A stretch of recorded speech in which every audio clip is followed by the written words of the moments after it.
Difference. It's time for GB News. I'm very patriotic. I believe in Britain. Our best days lie ahead. Britain's watching. Britain's watching. Join us here on GB News. The People's Channel. Britain's news channel.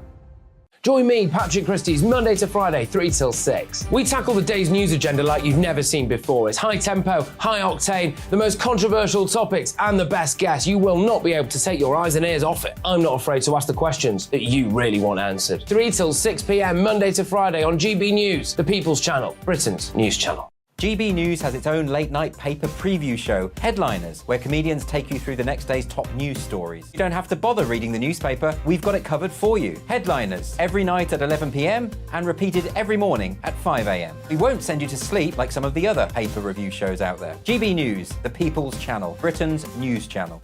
Join me, Camilla Tominey, on Sunday mornings from 9:30, taking the politicians to task and breaking out of SW1 to see how their decisions are affecting you across the UK. Bursting the Westminster bubble every Sunday morning, only on GB News, the People's Channel. Britain's watching. I'm Michael Portillo. Join me on GB News on a Sunday morning for topical discussion, debate, arts and culture, and sometimes even some ethical dilemmas. I don't always agree with you, Michael. Michael Portillo, Sundays on GB News, the People's Channel, Britain's news channel.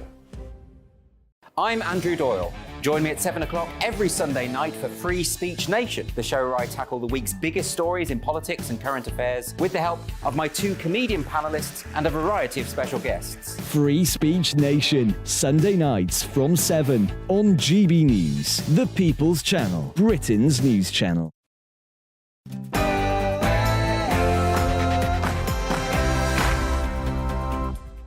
Yeah, good afternoon, everybody. Patrick Christys here with you 3 till 6 on GB News. And I'm going to start today with a bit of breaking news that just emerged in the last few moments, which is police in Northern Ireland, in Londonderry, have been attacked at a march. I'll have more on that for you in just a second.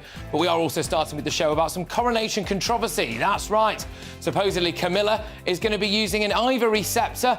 Various different groups are absolutely fizzing about all of this. I'll tell you why very, very shortly. And in other news as well, should we protect our NHS? People are being urged to watch what they do while junior doctors are on strike. Shouldn't it be the NHS protecting us? And Sunak attack. Labour are going to double down and keep attacking Rishi Sunak for some pretty dubious claims. I'll have more info for you very, very shortly. And finally as well, we've got the Taj Mahal. We've got the pyramids, we've got the Great Wall of China, and now, ladies and gentlemen, we've got Birkenhead Park. Yes, that's right, it could be in the running anyway to be a UNESCO World Heritage Site. I think that's absolutely fantastic news. We'll get stuck right into that very shortly.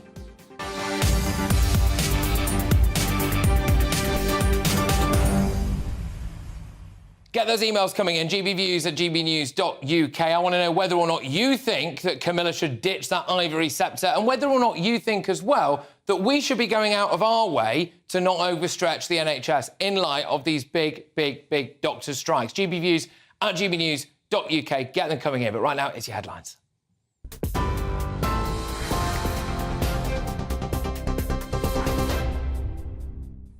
Patrick, thank you. It's 1 minute past 3. I'm Tamsin Roberts in the GB newsroom with the latest.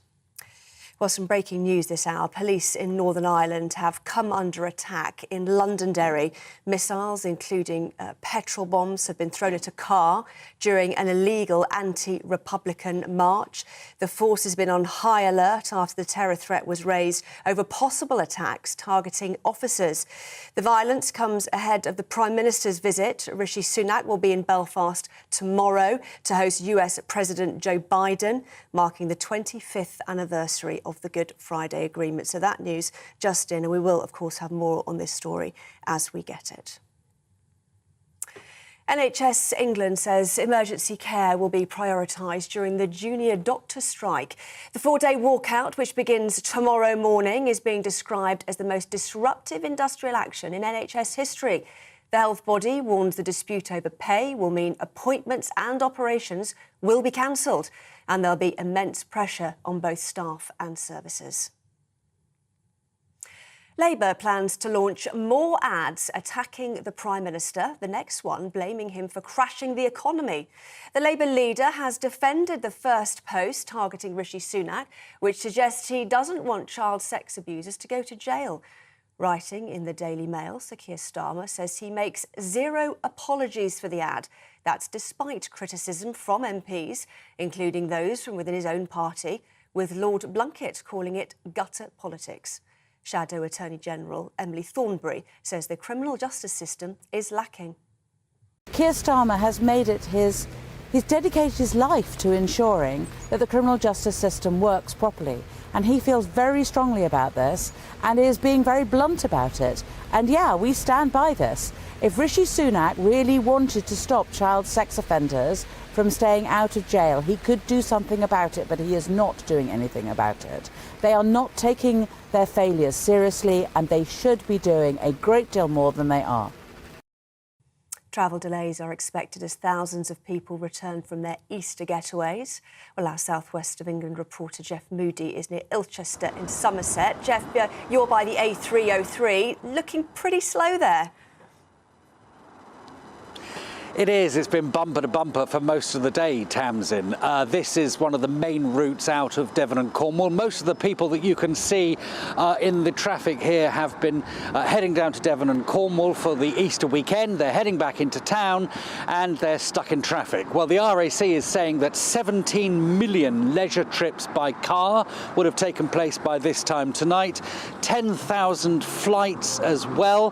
This is 25% higher than a normal weekend, but it's still down significantly on pre-pandemic levels, 13% down on before 2020. But we're not hearing of any major delays at airports, nor major delays at Dover. Certainly no sign of the chaos at Dover that we saw last weekend. It's just a very, very slow journey home. OK, Jeff, thank you. Hopefully it'll ease off a bit for people there. Jeff Moody, live for us there in Somerset.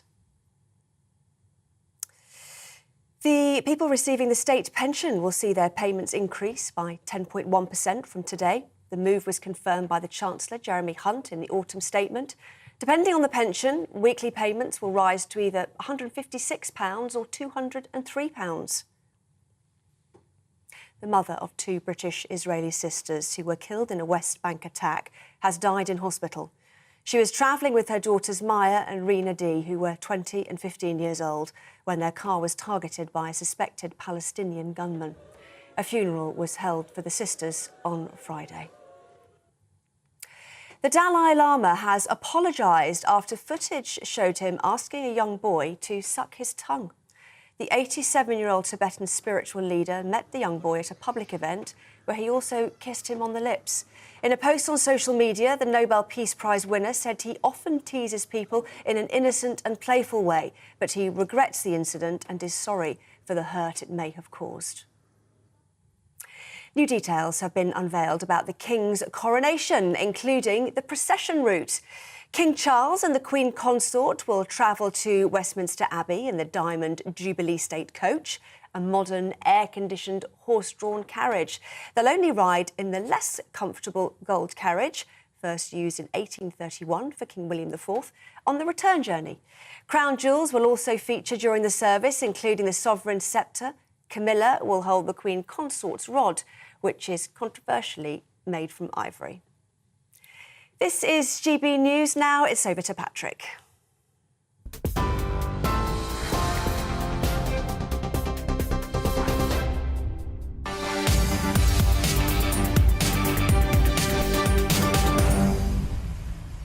Yes, welcome along, ladies and gentlemen. And I'm going to start today with some big breaking news from Northern Ireland. So police have come under attack during an illegal dissident Republican march in Londonderry. You're seeing images on your screen there of fire in the street and what appears to be missiles and projectiles being thrown at this march. A number of missiles, including those petrol bombs, were thrown at a Land Rover, and the violence has come on the 25th anniversary of the Good Friday Agreement, which brought an end to the Troubles in Northern Ireland. So, very, very concerning stuff there. Let's speak now to GB News' Northern Ireland reporter, Doogie Beattie. Doogie, yes, look, really concerning stuff. This just dropped in the last few minutes, and we understand that, yeah, petrol bombs and projectiles have been thrown at police. Is that right? It is indeed, Patrick, but it might sound a bit weird, but keep calm. This is normal procedure in some of these parades. There was 94 parades went ahead today. Some of them were illegal parades. This is one of the two that they were worried about, that is Dissident Republicans Parade of the Easter Rising.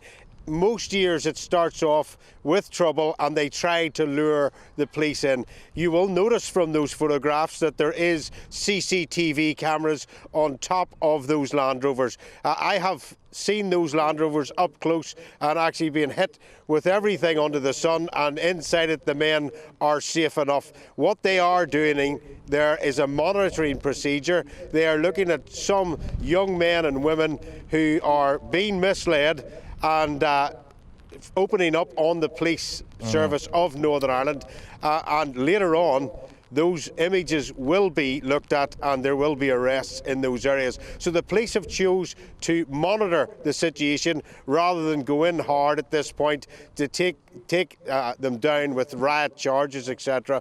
They are in a monitoring situation. So as much as those pictures do look spectacular, they are pretty much, the police service in Northern Ireland have this under control at this moment.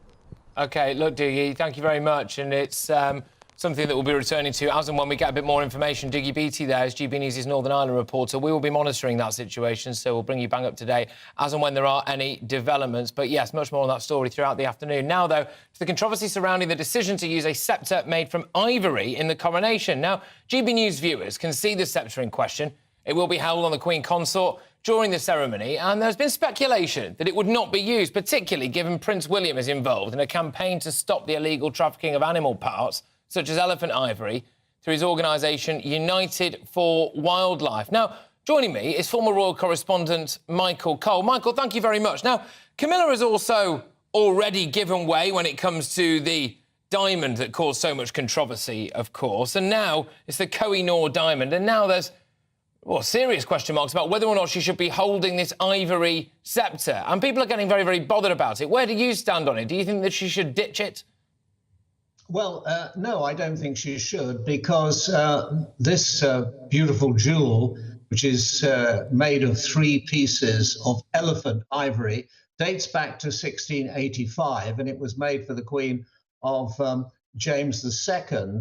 So it falls well outside the recent prohibitions on the trading or provision of any sort of ivory. And of course, one deprecates these vile hunters who go after ivory in everything they do. So we're with Prince William very much in his campaign there.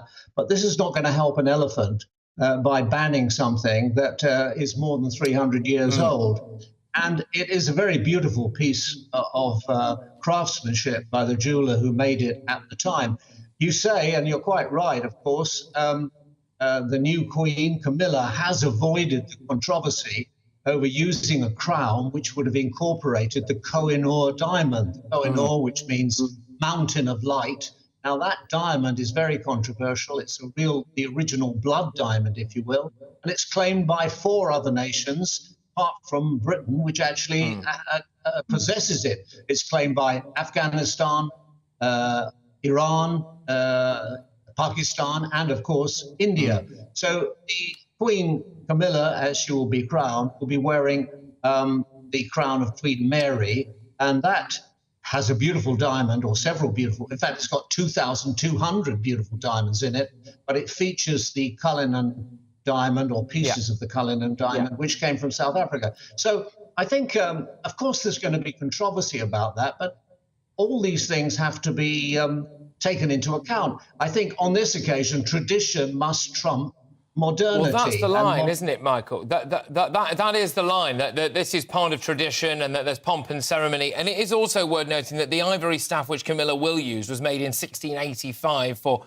Queen Mary of Medina, the wife of James II, who was the first Queen Consort to participate in a coronation ceremony following the restoration of the monarchy in 1660. So it goes way back. It's not as if, of course, there is some kind of new elephant that's been culled for the sake of all of this. But animal rights activists and campaigners, and frankly anti-monarchists as well, will jump on this and say it's cruel and it shows how out of touch they are. What do you make of that? Well, I think that's an unjust and unfair criticism. Of course, I don't mind them focusing on that because you and I both feel it's absolutely disgusting when these fat, pot-bellied hunters go out and shoot a buffalo or an elephant. We think that's vile and it should be outlawed. And certainly the trading in ivory, which mostly goes on in the Far East, it must be said, should be outlawed. And that's where the emphasis should be. But I think tradition must trump all that. And on this occasion, it is a beautiful piece of work. I don't mind them using it as a focus for their outrage, and they're entitled to be outraged by it because it's a disgusting trade and it should be stamped out. But, you know, this coronation is going to be different in many ways, but some traditions must be maintained. For instance, the Queen, when she was 26, she went to her coronation in the Gold State coach, and the route was 3 times as long as that's going to be taken by the King and Queen Camilla. And the Queen remarked afterwards how uncomfortable this 4-ton Leviathan, this juggernaut, was. And she traipsed all around the West End, Oxford Street, Regent Street, Lower Regent Street, Trafalgar Square, Northumberland Avenue, the Embankment, to get to Westminster Abbey, and of course the same back. This time, the King and Queen Camilla will be going just up the Mall, through Admiralty Arch, down Whitehall, Parliament Street, round Parliament Square to the Abbey. And of course, they will not be travelling on their way to the coronation in the great, wonderful, drawn by 8 beautiful grey horses, Gold State coach. They'll be travelling in a very, very wonderful piece of work, which is the Diamond Jubilee State Coach, and you showed it to us all earlier. Yeah. And that was made in Australia. And it's a great piece of work, and the crown on the top is made from wood from HMS Victory, and somewhere within the coach is hidden a fragment of the cloth from the dress of Florence Nightingale, who was a big friend of Queen Victoria.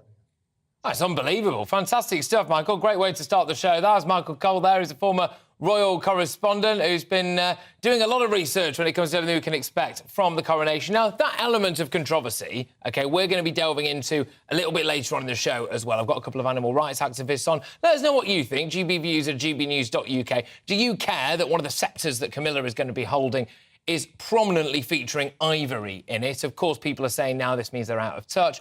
One thing as well, though, that's going to be different is the route for the King's coronation. It's now been revealed, and it will be far shorter than his mother's. It will stretch just 1.3 miles compared to 5 miles in 1953. And if you're watching us on TV or you're watching us online, you'll be able to see a graphic here now of this route, of course, starting at Buckingham Palace.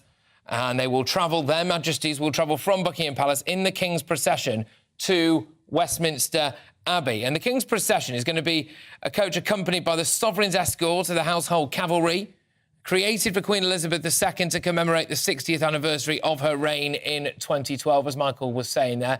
They will get to Westminster Abbey as well, and the gilded crown on top of the Diamond Jubilee coach was carved from the oak of HMS Victory. Michael has done a fantastic job of summarising all of this stuff for us. Then they'll make their way back, OK, in the coronation procession. The Gold State coach then is fantastic. It's unbelievable. It was commissioned in 1760, so literally living history here. So I know we'll all be glued to that. But it's not just the route that King Charles will take that's been announced. There are 26 days to go now until the coronation, and all of the plans are coming together, including a variety of different elements to it, including St Edward's crown, the Sovereign's orb, which will be all these little fascinating trinkets, as it were. I don't know if you can call them trinkets. I mean, they are literally priceless, aren't they?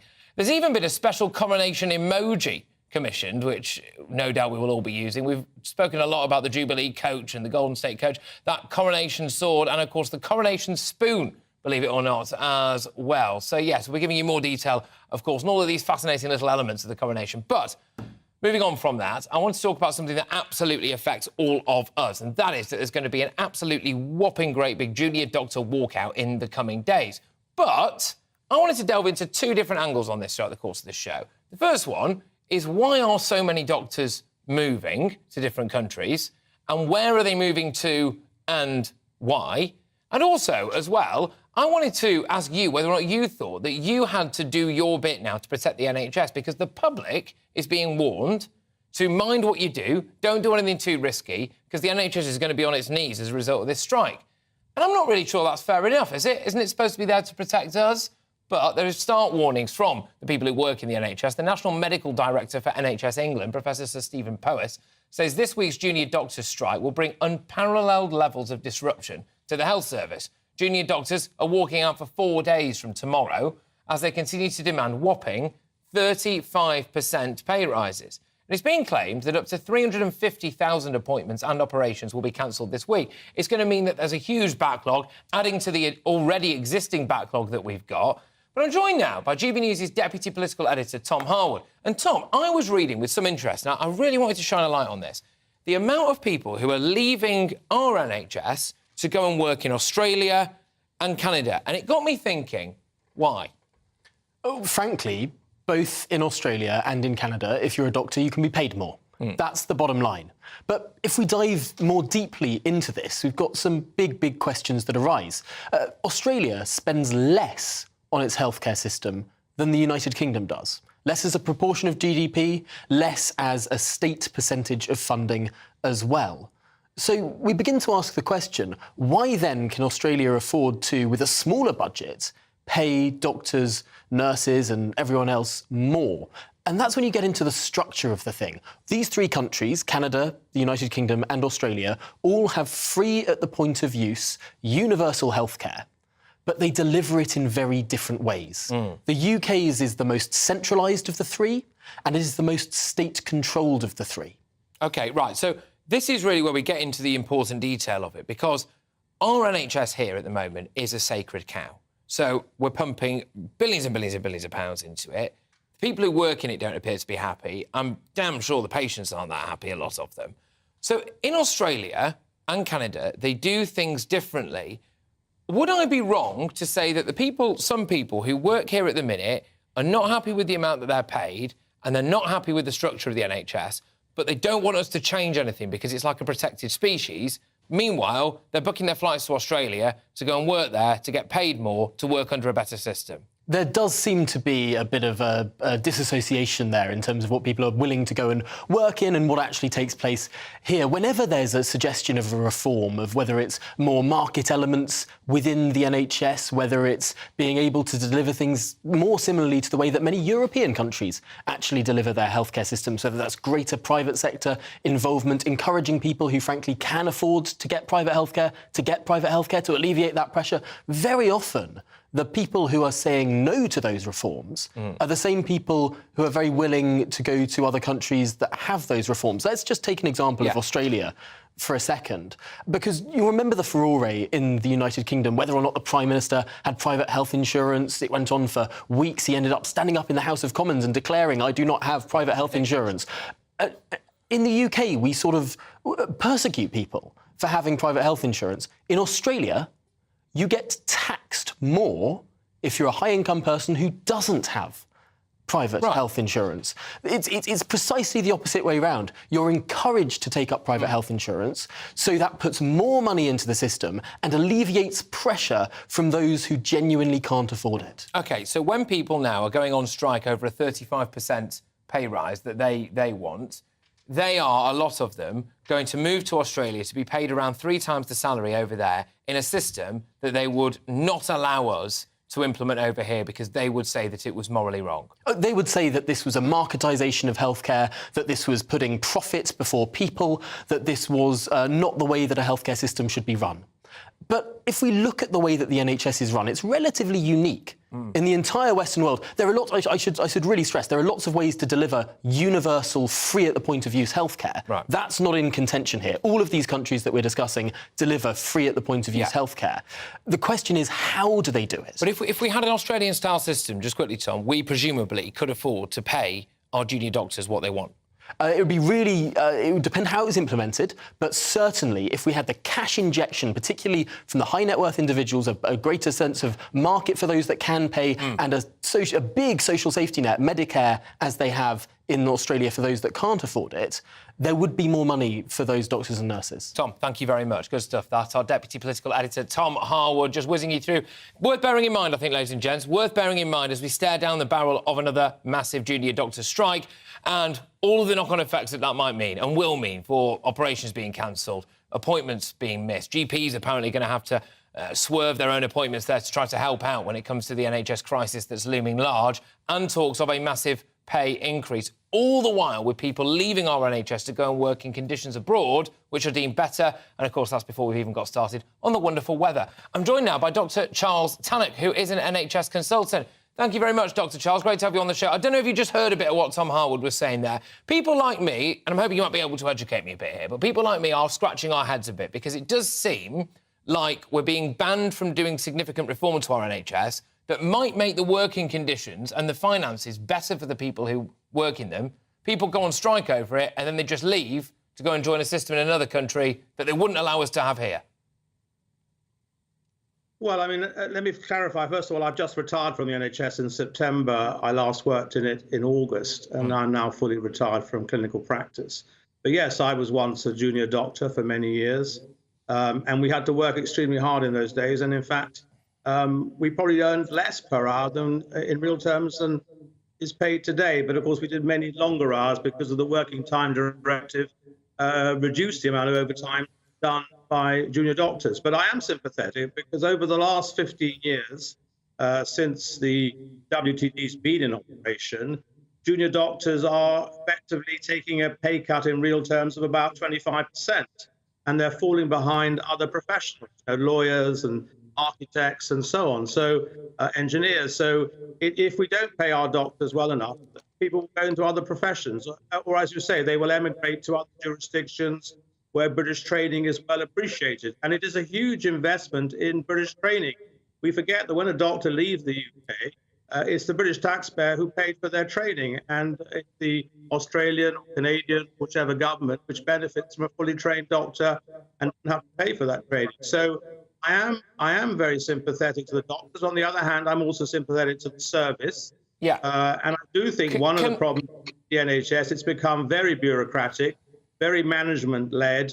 The clinicians are often interfered with in terms of their own autonomy, which we enjoyed when we were doctors. Can I just ask a quick question, if that's all right? A little bit about you, without wanting to pry too much. But you mentioned that you retired relatively recently, and I mean, with respect, you don't look particularly old. And that implies to me as though if you work very, very hard, doing an absolutely vital job, saving lives day in, day out, even if you are on not the best of money early doors, as junior doctors no doubt will not be. They use the metric of a barista at Pret, I think, don't they, to say that their hourly rate is about the same as that. But the implication for me, Dr Charles, from you would be that you can get on and then you can retire at some point and you can have quite a nice life. And I think a lot of people will think, well, that's just a normal way of working, isn't it? You work your way up to a better financial situation. Well, for a start, doctors can retire reasonably early. I started drawing my NHS pension when I was 60 and was able to do locums. There's such a shortage of senior doctors in the NHS that there's a large market for locums being paid very large hourly rates. I was earning a lot of money as an NHS locum in the last 3 years since I ceased to be a member of the European Parliament.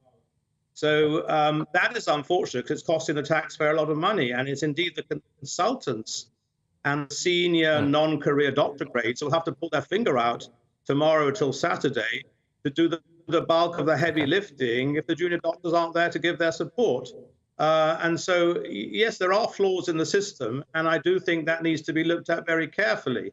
I'm not convinced that the private sector will work either entirely because it's incredibly expensive and doctors earn a fortune in the UK private sector. I now live abroad in Eastern Europe where I could see a consultant for £40. If I go and see a consultant in London, it costs me £400. Well, yes, exactly. Look, Dr Charles, thank you very much. Dr Charles Tannock there, who was an NHS consultant, is now happily retired by the sounds of things. Look, we can go live now to the White House, where Joe Biden is hosting the annual White House Easter egg roll, I believe. So we're going to whiz you over stateside. So this is Washington. That is Joe Biden there, I believe. Yes, he is. And he is getting ready at some point soon. He'll be flying over to Ireland, won't he? But right now he's got important business to attend to at the White House.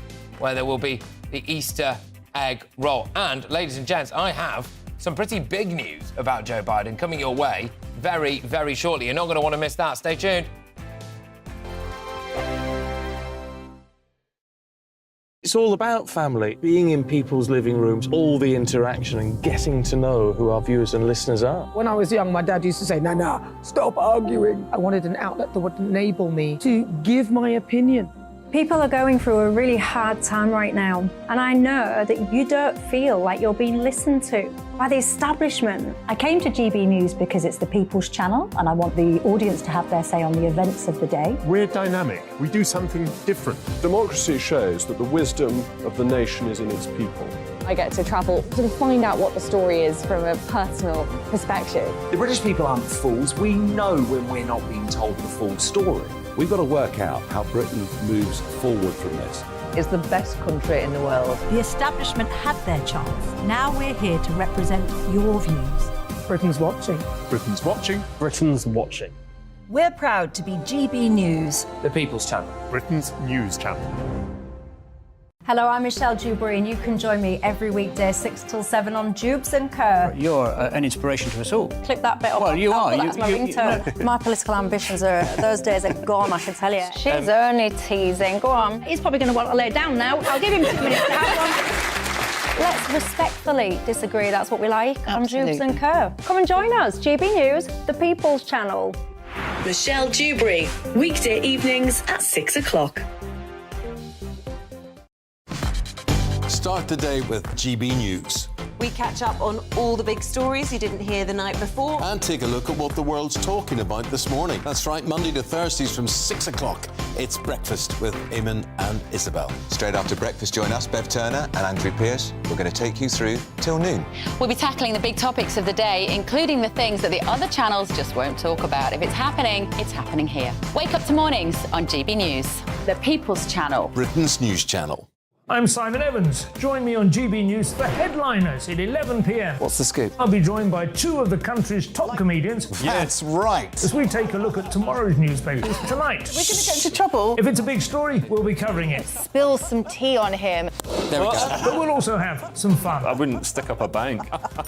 My father didn't love me. So anyway. Headliners every night from 11 on GB News, the People's Channel, Britain's news channel. We've got a brand new lineup every Saturday night on GB News. From 6 p.m, I'll give you my unique take on the world today. Then at 7, it's me, Calvin Robinson, with my Common Sense Crusade. New to GB News is the Saturday 5. 5 times the opinion. Join us every Saturday from 8 p.m. as we debate the week's stories. With us 4, plus a special guest. And at 9, of course, it's Mark Dolan Tonight. Brand new Saturday nights on GB News, Britain's news channel.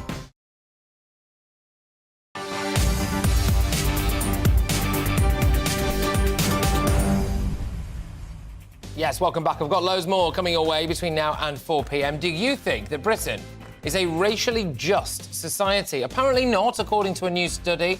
We'll have the reaction on that, and apparently one of the most discriminated groups might not be the group that you're thinking of, so I'll reveal all shortly.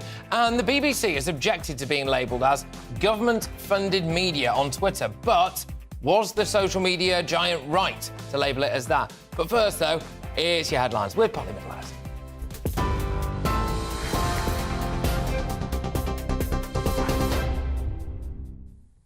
Patrick, thank you. The top stories this hour and some breaking news. Police in Northern Ireland have come under attack in Londonderry. Missiles, including petrol bombs, were thrown at police during an illegal anti-Republican march. The force has been on high alert after the terror threat was raised over possible attacks targeting officers. The violence comes ahead of the Prime Minister's visit. Rishi Sunak will be in Belfast tomorrow to host US President Joe Biden, marking the 25th anniversary of the Good Friday Agreement. Well, as you've just been seeing with Patrick just now in Washington, the US President has said he plans to run in the 2024 election. These are live pictures of Joe Biden at the White House, meeting members of the public for the annual White House Easter egg roll. Joe Biden has voiced his intention to run as the Democrat candidate, but has yet to make any formal announcement. Both Biden and his Vice President, Kamala Harris, have said they'll run together. And in some other breaking news, and still in the United States, multiple casualties have been reported following a shooting in Louisville in Kentucky. The city's police department confirmed it was responding to an active aggressor and later said the suspect had been neutralised. 6 people were reportedly shot, that's according to American media. And here, new details have been unveiled about the King's coronation, including the procession route, which will see the monarch and the Queen Consort travelling to Westminster Abbey in the air-conditioned Diamond Jubilee State coach. They'll only ride in the less comfortable gold carriage, first used in 1831 on their return journey. Crown jewels will also feature during the service, including the sovereign's sceptre. Camilla is to hold the Queen Consort's rod, which is controversially made from ivory. You're up to date on TV, online, DAB+ radio and on the TuneIn app. You're with GB News.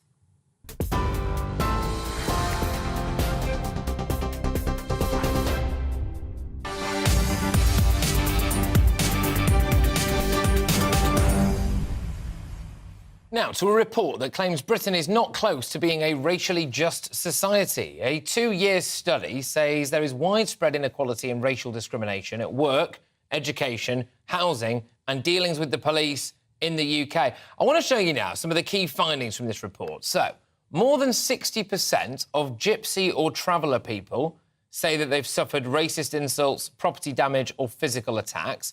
43% of Black Caribbean people have experienced discrimination in dealings with the police, they say, and 60% of Roma families live in overcrowded conditions. There is a lot of different elements to talk about when it comes to this report. With me now is the author and writer. It's Femi Nylander. Femi, thank you very, very much.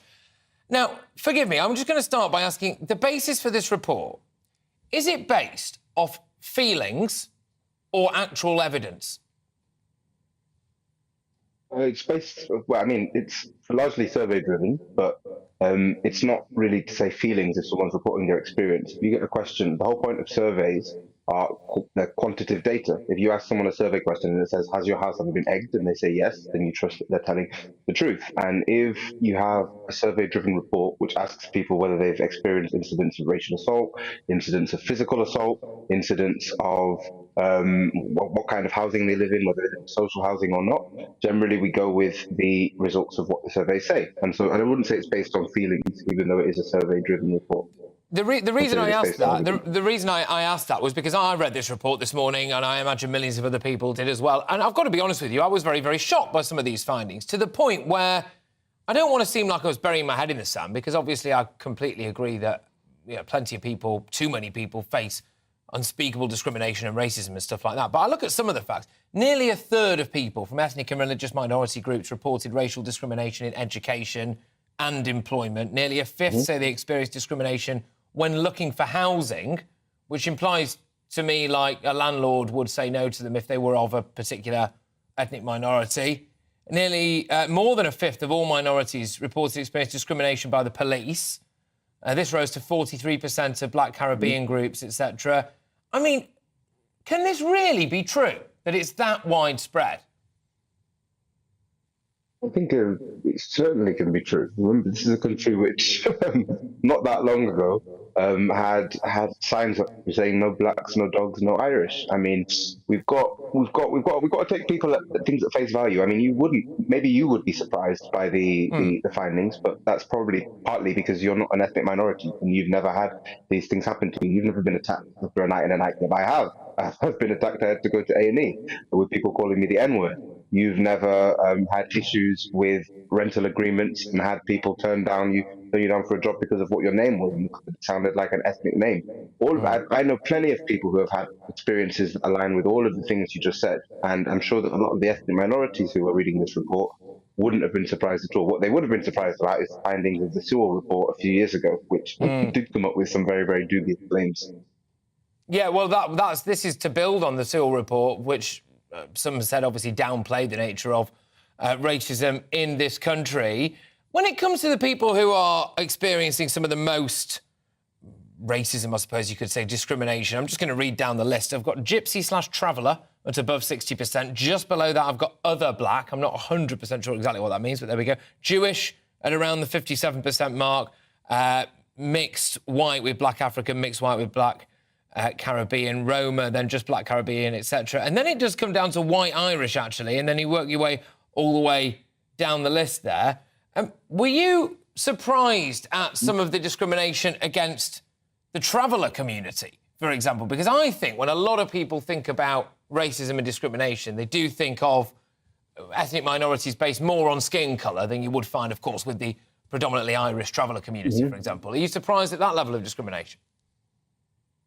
Yeah, I mean, Roma people, traveller community, a lot of them they are visibly different in some way because they do actually descend from a group which lived in India quite a while ago. But they're all across Europe now, and as you say, in the UK, a lot of them now present more as Irish.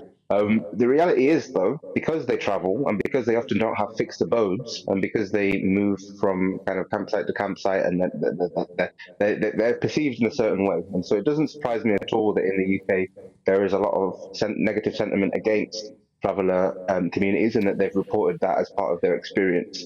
Obviously, that's something which is side by side with, as you said, people who are more clearly of ethnic minorities, people who are kind of a singularly South Asian or African background, etc., etc.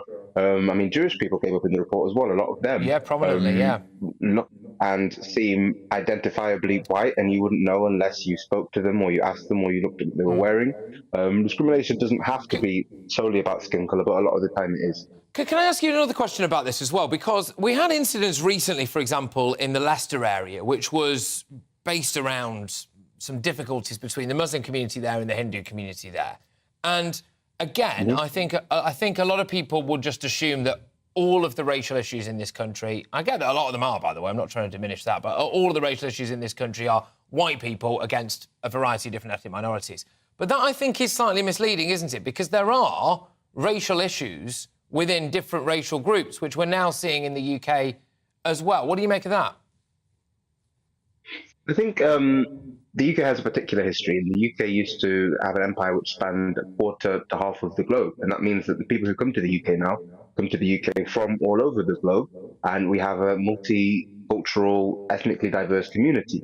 You do have local conflicts, for example, the South Asian conflict you refer to, where you have a lot of tension between Pakistan and India, and the Muslims in Pakistan and the Hindus in India, which bubble up in the UK. And part of the blame for that conflict, I have to say, not all of it, of course, I'm not kind of saying that India and Pakistan don't have to deal with their own issues and deal with the animosity between the communities.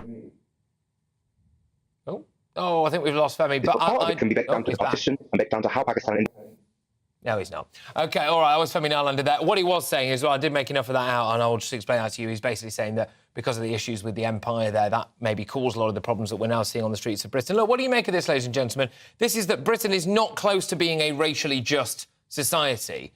What do you think we need to do to be a racially just society? Do you recognise the results here, which is that basically a third of people from ethnic or religious minority groups have reported racial discrimination on basically all grounds, all walks of life, from housing to education to employment to the way that the police deal with them. In fact, it rises with the way that the police deal with them. Do you buy all of that? What do you make of it? GBViews at gbnews.uk. Now, though, to a remarkable comment from Joe Biden. We teased this earlier on. He said in a TV interview that he plans to run for re-election, but he's not prepared to announce it yet. I believe. This is remarkable. OK, so there we go. Joining me now is Republicans Overseas spokeswoman Sarah Elliott. So, Sarah, great to have you on the show. As I understand it then, and hopefully we're going to play a clip of this very soon, Joe Biden said that he was going to run for president, but he's not going to tell us about it yet, despite telling us about it. What's happening? Oh, he's teasing up and keeping the media like yourself interested. But he's also signaling that there's no one else.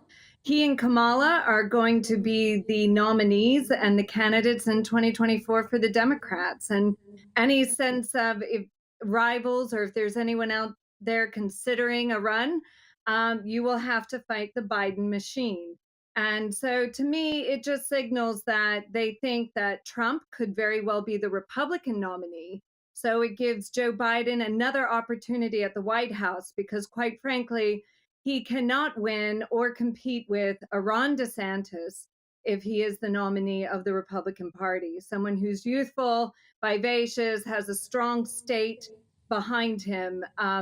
Joe Biden can only win with a divisive figure like Donald Trump. Do you think he's actually physically capable for it? Look, I'll just say it. Do you think that Joe Biden is physically capable of another term in the White House? No, I don't. He will be 86 at the end of that term. He's 81, I believe, now. I think it's... Listen, I think he's had a very grand career, and he should just retire on his laurels and be proud of what he's done and how far he got, which is quite incredible anyway.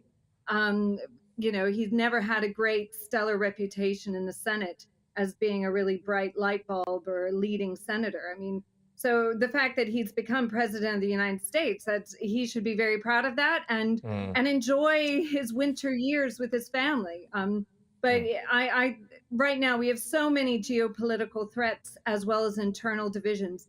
We need youthful energy. We need a new generation of leadership. And I would say that from both parties. However, the Democrats have no one. This is all they got. They only got Joe Biden.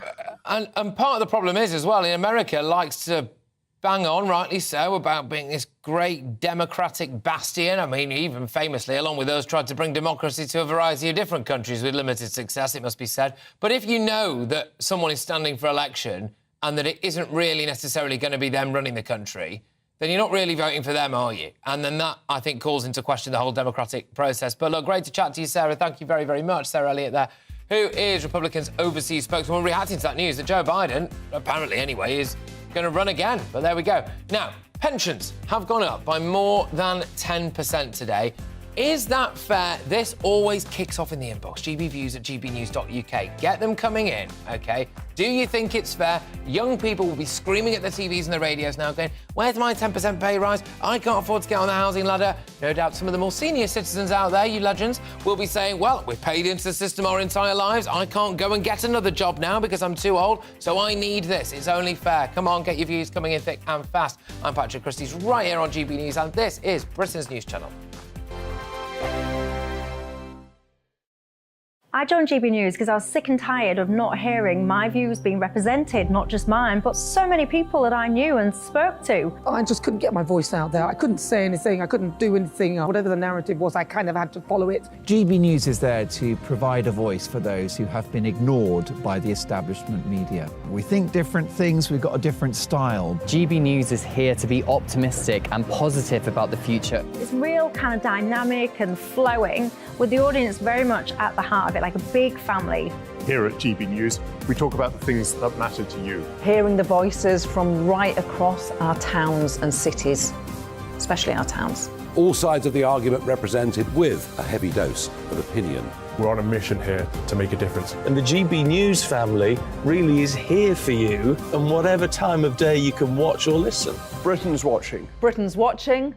We're proud to be GB News. The People's Channel. Britain's news channel. Westminster is going around in ever-decreasing circles, followed by the media. Britain is broken. How on earth did we get into this mess? But more importantly, how do we get out of it? Join me at 7 p.m, Mondays to Thursdays on Farage, here on GB News. We will have open, rational debate. We've got to work out how Britain moves forward from this. Join us here on GB News, the People's Channel. Britain is watching. You've probably seen politicians interviewed 1,000 times, but we do it differently. We find out who they really are, we don't shout, we chat, and hopefully we bring a bit of light, not just heat. Did you know Kate Moss? Apparently. Do you have a pair of jeans or a pair of jeans? No, of course I don't. What would I do with them? My friends are like, oh my God, what's she doing now? Join me every Sunday at 6 for Gloria Meets, only on GB News, the People's Channel, Britain's news channel. I'm Jacob Rees-Mogg, the Member of Parliament for North East Somerset and a former government minister. For years, I've walked the corridors of power in both Westminster and the City of London. I campaigned in the largest democratic vote in our island story. I know this country has so much to be proud of. We need to have the arguments, the discussions on how we make it better. The wisdom of the nation is in its people. Vox Populi, Vox Dei. That's why I'm joining the People's Channel. Join me Monday to Thursday at 8 p.m. on GB News, Britain's news channel. I'm Mark White. As GB News Home and Security Editor, I cover those key issues that are so important to you. Our authorities, our communities doing all they can to combat violent crime. With the public services under unbearable strain, why are we still failing to control our borders? Defence, the first priority of any government, has been continually hollowed out. Can we trust our politicians to protect the armed forces? Join me, Mark White, on GB News.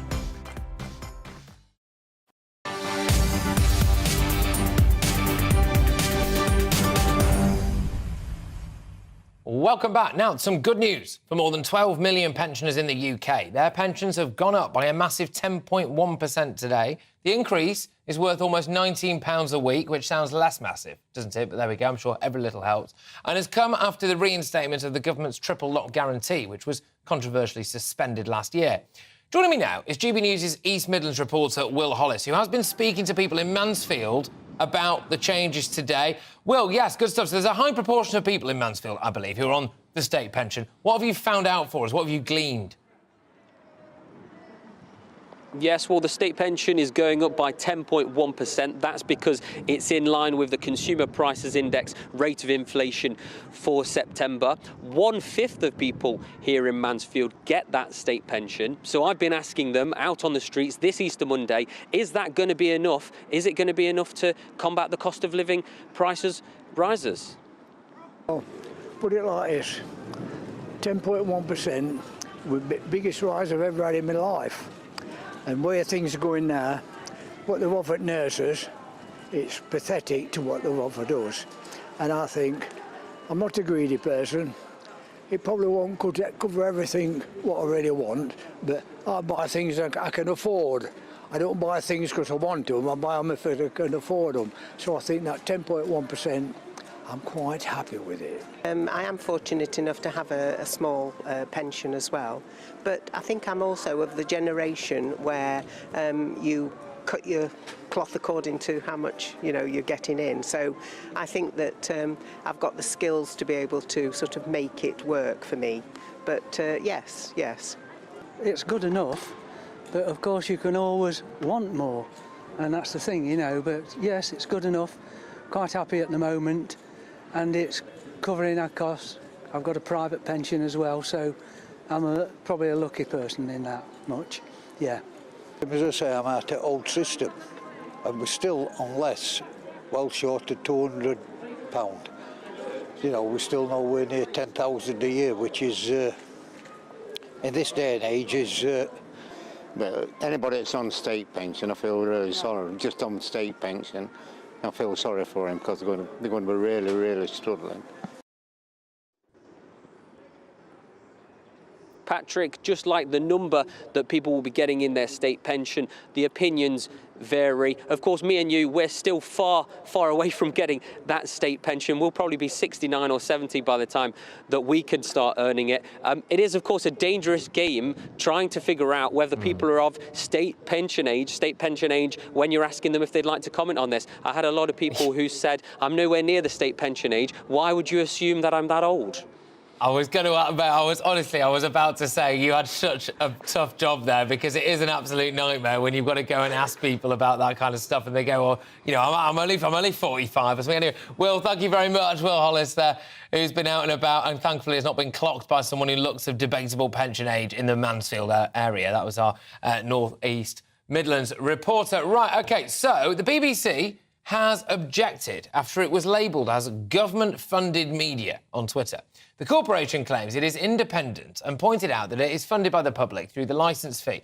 Elon Musk has emailed the BBC and said, we are aiming for maximum transparency and accuracy. Linking to ownership and source of funds probably makes sense. I do think media organisations should be self-aware and not falsely claim the complete absence of bias. All organisations have bias, some obviously much more than others. I should note that I follow the BBC News on Twitter because I think it's amongst the least biased. I'm joined now by the former BBC journalist Robin Aitken. Robin, thank you very much. Now, a lot of people say, well, the BBC has got a left-wing bias. This would appear to be indicating that as it's funded by the government, which is a Tory government, then maybe it could be biased towards the government. What do you make of all of this? Do you think it should be labelled by Twitter? There's a couple of things here, Patrick. Good afternoon to you, by the way. Of course, it's a matter of semantics in a sense. I think there are some broadcasters in the world that you could correctly label state broadcasters. The BBC clearly isn't one of those. You know, there are plenty of broadcasting outfits in the world which are directly under government control. The BBC isn't one of those, but it is funded by tax, and so and the government sets the level of that tax. So, in a sense, the BBC proclaims it's independent. I believe it to be independent largely of government. Indeed, you know, government pressure on the BBC is usually counterproductive. But the question of whether it is a publicly funded organisation, it's a matter of semantics, really. It doesn't affect the central question of whether it's biased or not. It's quite a completely different thing, whether it's independent or whether it's biased. OK, and I suppose the implication is when people see things like government-funded media, it could be seen to put it in the same bracket as outlets like Russia Today, which have Russian state media, and quite a lot of their journalists do as well, Exactly. and their commentators have on Twitter. And I think the optics of this to someone who is just the casual user of social media or the kind of who wants to peruse Twitter, etc., might be that the BBC is a state broadcaster of the same ilk as Russia Today. Yeah, I think that's clearly a confusion which could arise. But it would be quite unfair to lump the BBC in with, you know, TASS or Russia Today, as you mentioned. I mean, these are out-and-out mouthpieces for their government. What I would say is that I don't know whether Elon Musk is himself sufficiently sensitive to the kind of bias which might be more apparent in the BBC to people like you and me who actually live in Britain. I think that if Elon Musk, for instance, had been a close follower of the Brexit debate and had been living in Britain at the time, he might take a slightly different view of the BBC, whether it's biased or not. But I do think that, you know, I mean, hand on heart, although I've had criticisms of the BBC over many years in terms of its bias, I think it would be quite wrong to call it a state broadcaster, and quite wrong, actually, to impugn its independence. One of the things about the BBC is arguably it's too independent. Well, this is it, right? And I think a lot of people, Elon Musk has potentially managed to unite almost everyone here into thinking, oh, you might have got this one wrong, Elon, because actually a lot of people would think that it's, even the defund the BBC lot would say they want to defund it because it's promoting a left-wing bias far from the government's on the taxpayers' dime. But look, thank you. I'm going to have to get going, I'm afraid. We're out of time. I could talk to you all day. I'll chat soon. Robin Aitken there, former BBC journalist. Good stuff.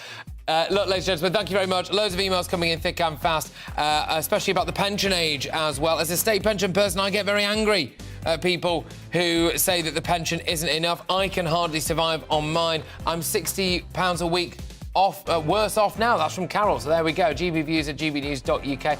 Moving on the 25th anniversary of the Good Friday Agreement, police have been attacked with petrol bombs during a dissident Republican march in Londonderry. I'm Patrick Christys on GB News, Britain's news channel.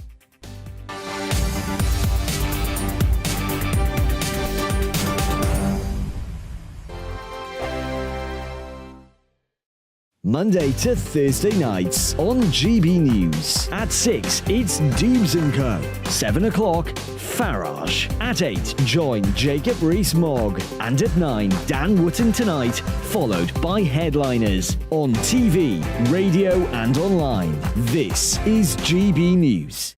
First and foremost, I'm a GB News fan, and I was before I was working here. Just love the fact that we're asking the questions that a lot of establishment media won't ask. With a bit of a twist, we not only want to inform you, but we want to keep you entertained. It's worth the drive because you get in and the team's all ready and waiting, they're itching to go, and it's a proper little family. GB News is the people's channel. It's the audience that makes the programme sing. We're giving our viewers and our listeners a voice. I see the thousands of your letters, tweets, emails, you name it, coming in. Britain is broken.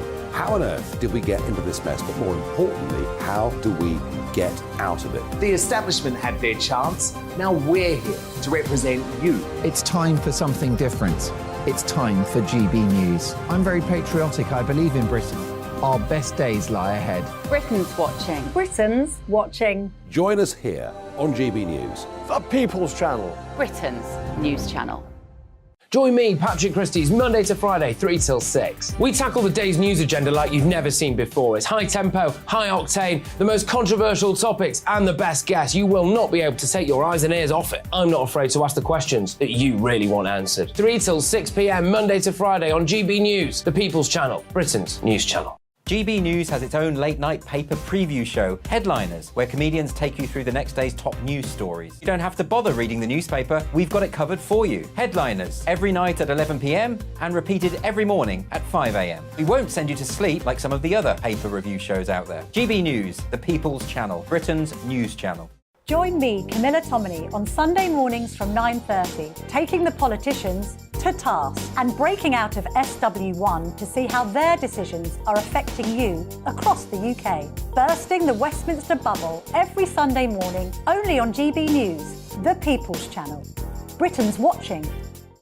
I'm Michael Portillo. Join me on GB News on a Sunday morning for topical discussion, debate, arts and culture, and sometimes even ethical dilemmas. I don't always agree with you, Michael. Michael Portillo, Sundays on GB News, the People's Channel, Britain's news channel. I'm Andrew Doyle.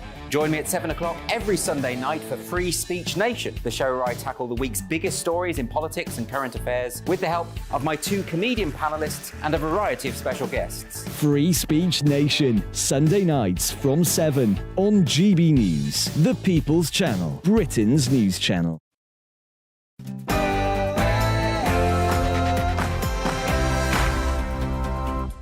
Good afternoon, everybody. It's very nearly 4 o'clock. I'm Patrick Christys, right here on GB News, and I've got a big hour for you. Some breaking news out of Northern Ireland. Police officers have been attacked by petrol bombs at a march there. We'll have more from the scene coming your way very, very shortly. But Coronation controversy is something we're also going to be touching on as the route has been revealed and some details, intimate details of the coronation service as well. We're asking whether or not Queen Camilla should ditch the ivory sceptre. Animal rights groups are very, very angry about this. We'll be talking about all of that. And in other news for us as well today, Sunak attack. Labour are vowing to double down on the attacks against Rishi Sunak. Personal attacks, which, to be honest with you, a lot of them not actually grounded in any truth at all. I'm going to speak to an advertising executive to find out whether or not any of this stuff is really going to stick. And here's a story I never thought I would talk about. Yeah, cancel the Dalai Lama. He has apologised after asking a young boy to suck his tongue. So I never thought I'd live long enough to see whether or not we'd cancel the Dalai Lama, but, well, here we go. Should we cancel the Dalai Lama? And one final one for you as well. You've got the Taj Mahal, OK? You've got the Great Wall of China. You've got the pyramids. And now we've got Birkenhead Park. That's right, up there with the pyramids. It could well become a UNESCO World Heritage Site. Find out why very shortly. I'm Patrick Christys on GB News. Stay tuned.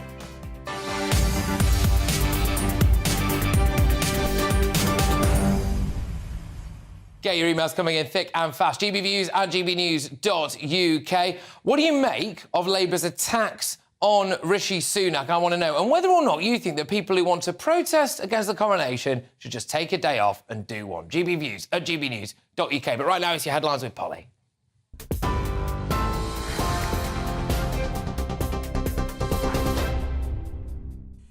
Patrick, thank you, and good afternoon to you. Police in Northern Ireland are appealing for calm after officers came under attack in Londonderry.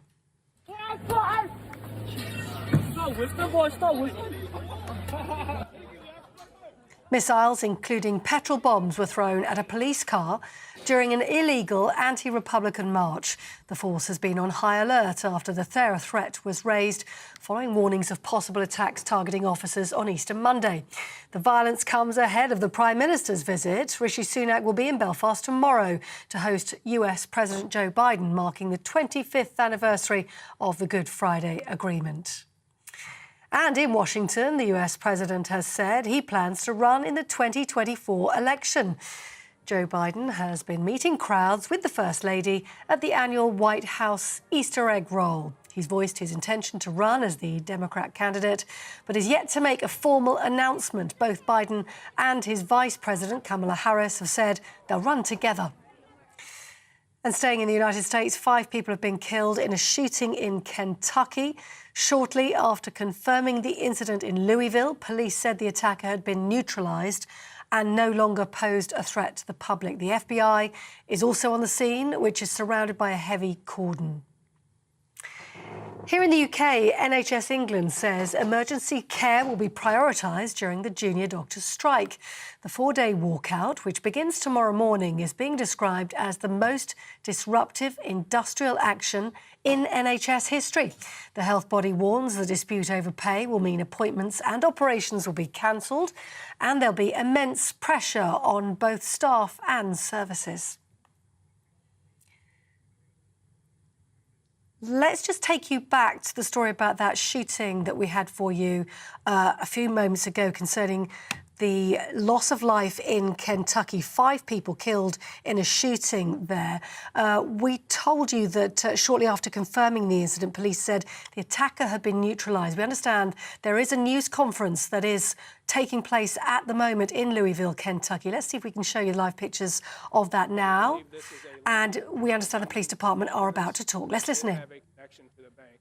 Trying to establish what that connection was to the business. It appears he was a previous employee.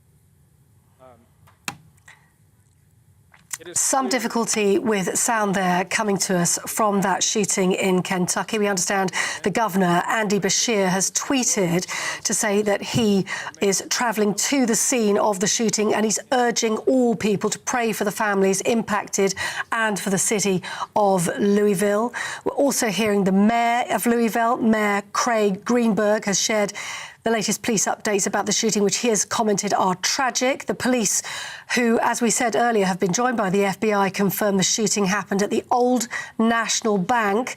That's in Kentucky's largest city. No update for you as yet. And as you can see, we're having some difficulty with the sound coming to us from the United States, but no update yet on the 6 injured people who have been taken to the University of Louisville Hospital. We do know that 6 people have been killed already and 6 more are in hospital. Let's go back to see if we can hear now what the police in Kentucky have to say. The emergency call, and as you just heard from Deputy Chief Humphrey, without a doubt, their actions saved lives. There will be a lot more information we are able to provide as the day goes on, but I want everyone in this city to know that notwithstanding tragedies like today, when multiple people are killed by gun violence, notwithstanding tragedies when individuals are killed by gun violence, our community will continue to come together. We will find ways to love and support one another and the families and friends who have been directly impacted by these acts of gun violence, and we will come together as a community to work to prevent these horrific acts of gun violence from continuing here and around the state. I want to thank again everyone at LMPD, from the Louisville Fire Department, from EMS, from the state agencies and now federal agencies that are also involved. We are a safer community, we are a stronger community, thanks to the work of our law enforcement. And again, my prayers go out to the families who have lost loved ones today. My prayers go out to the officers who are at the hospital right now, and my thanks for all of them. Together, we will get through this together. Finally, I want to introduce Governor Beshear, who has joined us and who is assisting with the efforts. Governor.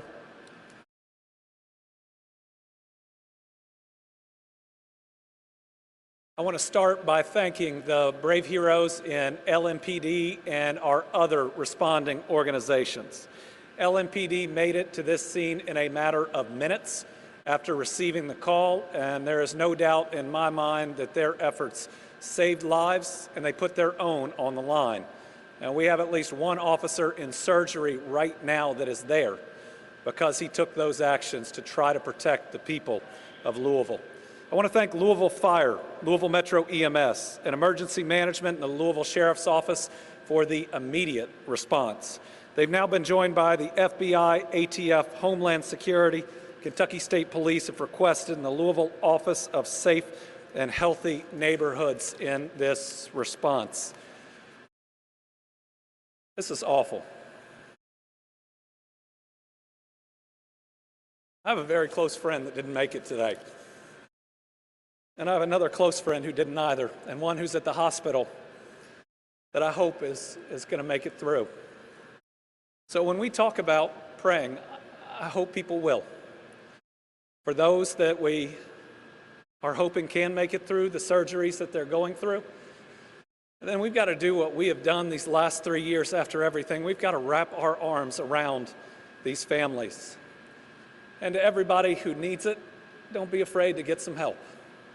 Our bodies and our minds are not meant to go through these types of tragedies.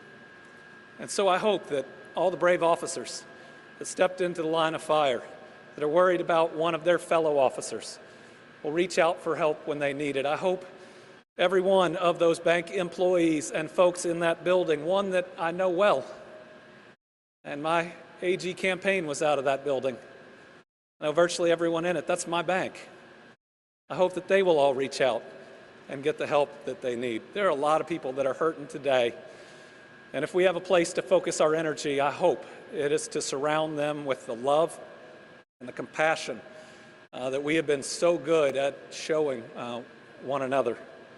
I want people to know that while today is a horrific act, I do believe that this is a safe community with officers doing their very best each and every day, and that's what we saw here. Yes, I know that there are steps that the police department is taking to do things better after a recent report, but we certainly saw, I think, the very best from them today, and I want to thank them and all our other law enforcement officers for responding and doing their best to try to save some of my friends and many others. Thank you all. That's the Kentucky governor sounding, perhaps predictably, very emotional following the deaths of 5 people and the wounding of at least 6 in a shooting at a bank in the American city of Louisville. He's urged people to pray for the families impacted and for the city of Louisville, saying a lot of people are hurting today. We understand just before that, Kentucky police were speaking, saying the community will come together. And the mayor there, Mayor Craig Greenberg, who's the mayor of Louisville, said, no doubt law enforcement officers save lives. And indeed, you heard the governor there, Andy Beshear, saying one police officer is currently in surgery, having gone forward to protect the lives of others. And he said our prayers are, of course, with those affected today. We understand that the shooter, to use the American parlance, has been neutralised, is confirmed dead at the scene. Witnesses have been telling American media he opened fire in the bank's conference room, and there's certainly some suggestion going around on social media that he is a previous employee. That not yet confirmed. So FBI agents sent to the scene to work alongside local police, and 5 people killed, 6 wounded at a shooting at a bank in the US city of Louisville. We'll bring you more on that on GB News as we have it. Now more from Patrick.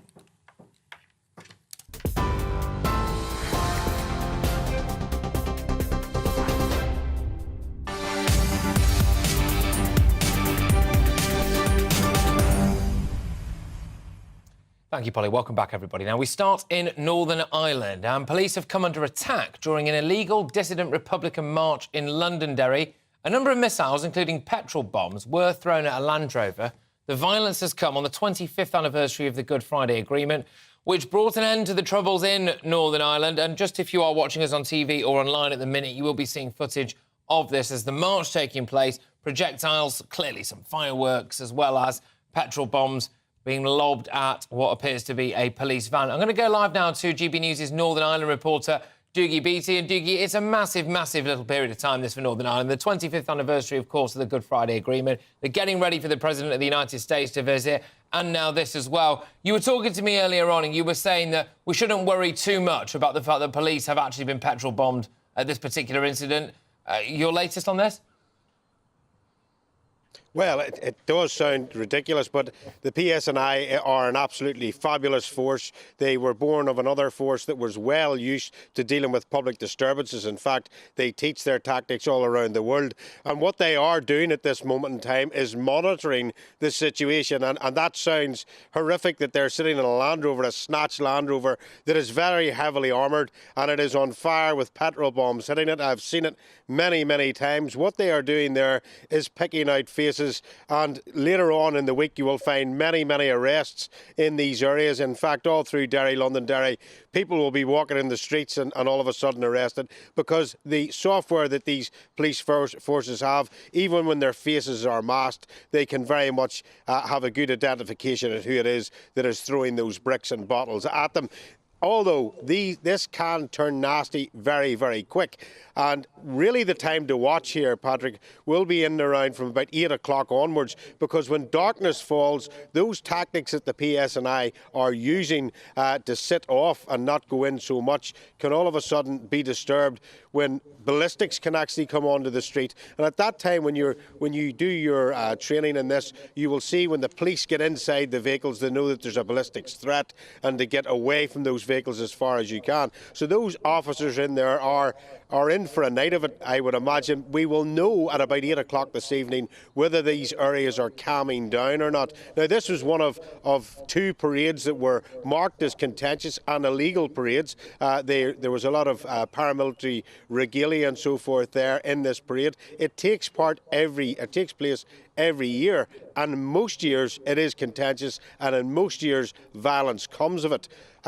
In fact, back a few years ago, Lyra McKee lost her life there, the young journalist, when she was standing beside one of these Land Rovers that came under gunfire in the darkness, and that is the problem here, Patrick. So as yet, these pictures may look spectacular, they may look horrifying, but I think we hold off and see what happens in around 8, 9 o'clock onwards to see, is there really going to be a challenge to these officers?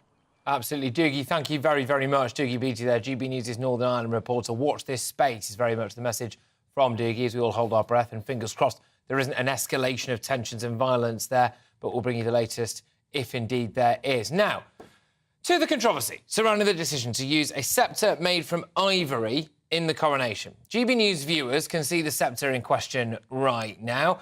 It will be held by the Queen Consort during the ceremony, soon to be Queen, of course.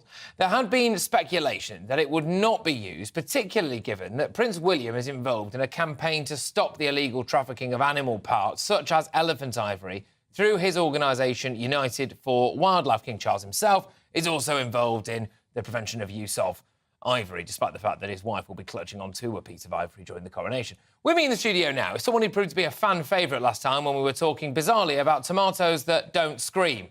He's vegan educator. It's Ed Winters, also known by some as Earthling Ed. How are you? I'm very well, Patrick. It's good to see you again. Do you care about whether or not Queen Camilla holds a bit of ivory? I think it's about the principle. She's glamorising something which, in this day and age, we shouldn't be glamorising anymore. And I think the majority of people in Britain are against the use of ivory now. So it speaks to, I suppose, this out-of-touchness that sometimes is labelled against the royal family. So I also think it speaks to a bigger question, which is tradition and how we view animals within this idea of upholding tradition. Well, it is that point of tradition that the argument for using this will be, this is a tradition that dates back, of what the date is, to 1685 it was made, and then it was used after that. So people will say, look, this is just tradition. This elephant has been dead a very long time. Sure. And possibly doesn't care about the whole thing anymore. Why not just use it? It looks nice. It is part of tradition. Well, it's about protecting other animals from also being turned into ivory. And also, I guess the question of tradition was always one of morality. You know, is something ethical and moral simply because it's traditional?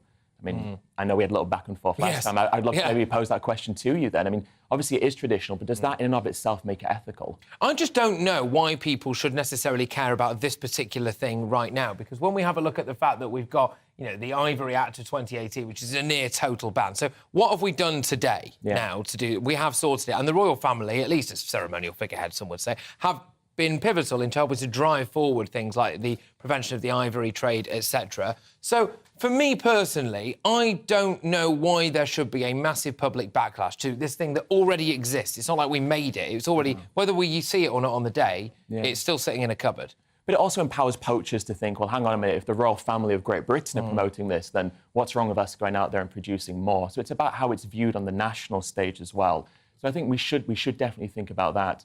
But I also think there is the wider point of how the royal family interacts with animals. I'm a massive critic of them outside of just the sceptre because of their hunting, because of everything else. I was about to ask about this, because there will be a lot of horses, for example, being ridden on the day, and even a horse-drawn carriage at numerous points, quite famously, 2 of them.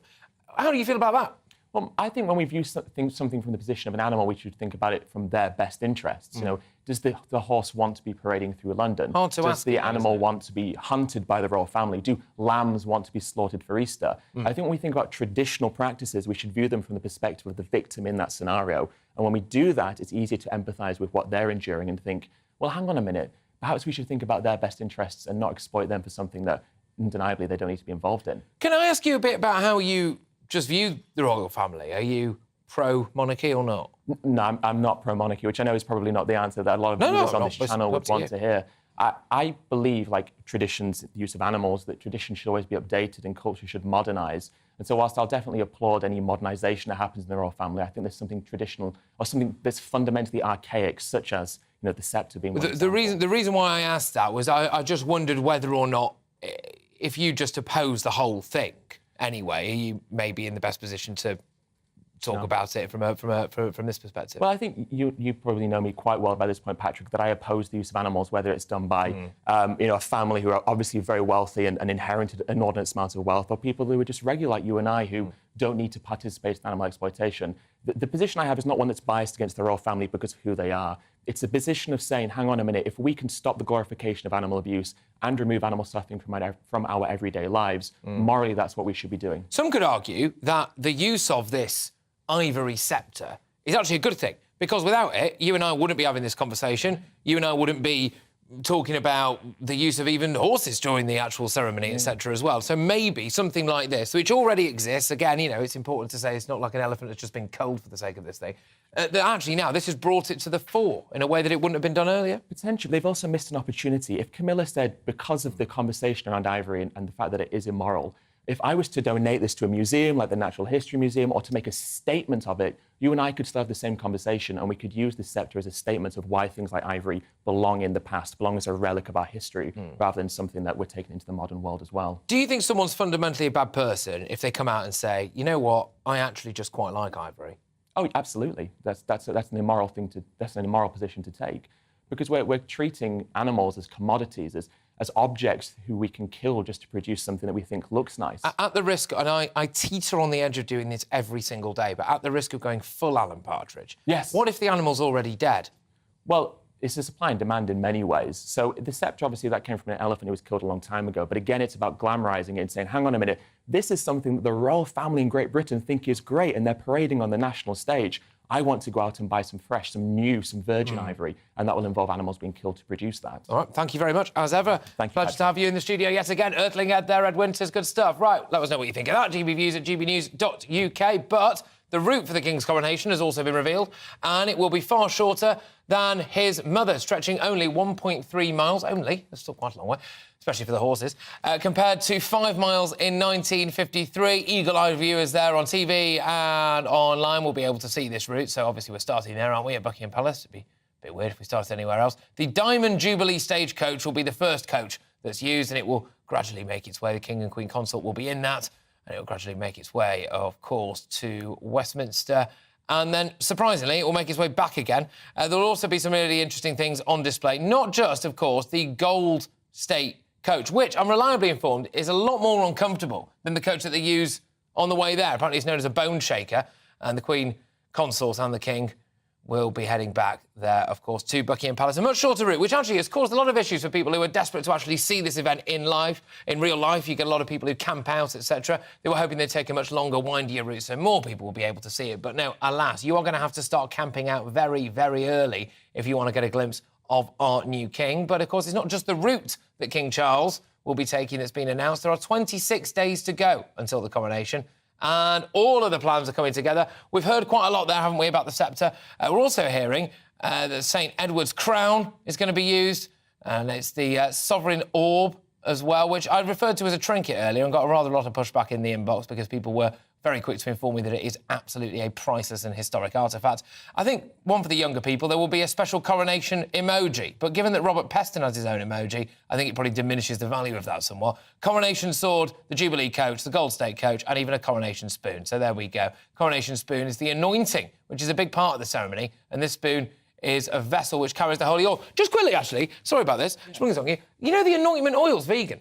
Oh, is it? Great. Yes, that's a win. Does that change your opinion about the big ivory sceptre? Absolutely not. No, OK, fair enough. Thought I'd give it a go. All right, OK, that was Earthling Ed there, in case you're just joining us. Right, now, to ask a start warning, moving on, from one of the most senior officials in the NHS. The National Medical Director for NHS England, Professor Sir Stephen Powis, says this week's junior doctors' strike will be of unparalleled levels of disruption and cause that to the health service. Junior doctors are walking out for 4 days from tomorrow as they continue to demand a whopping 35% pay rise. It's been claimed that up to 350,000 appointments and operations will be cancelled this week. Now, I was reading headlines, watch what you do, because we don't want to overwhelm the NHS. And to be honest, I've got a bit sick of this, OK? Because if you're thinking of doing a bit of DIY around the house, you would like to think that you could crack on with that and then not have to worry about whether or not there's going to be a junior doctor's strike and someone can remove that nail from your hand. But now you might have to put that off because they are on strike. Dr Lawrence Jerlis joins me, GP at Same Day Doctor.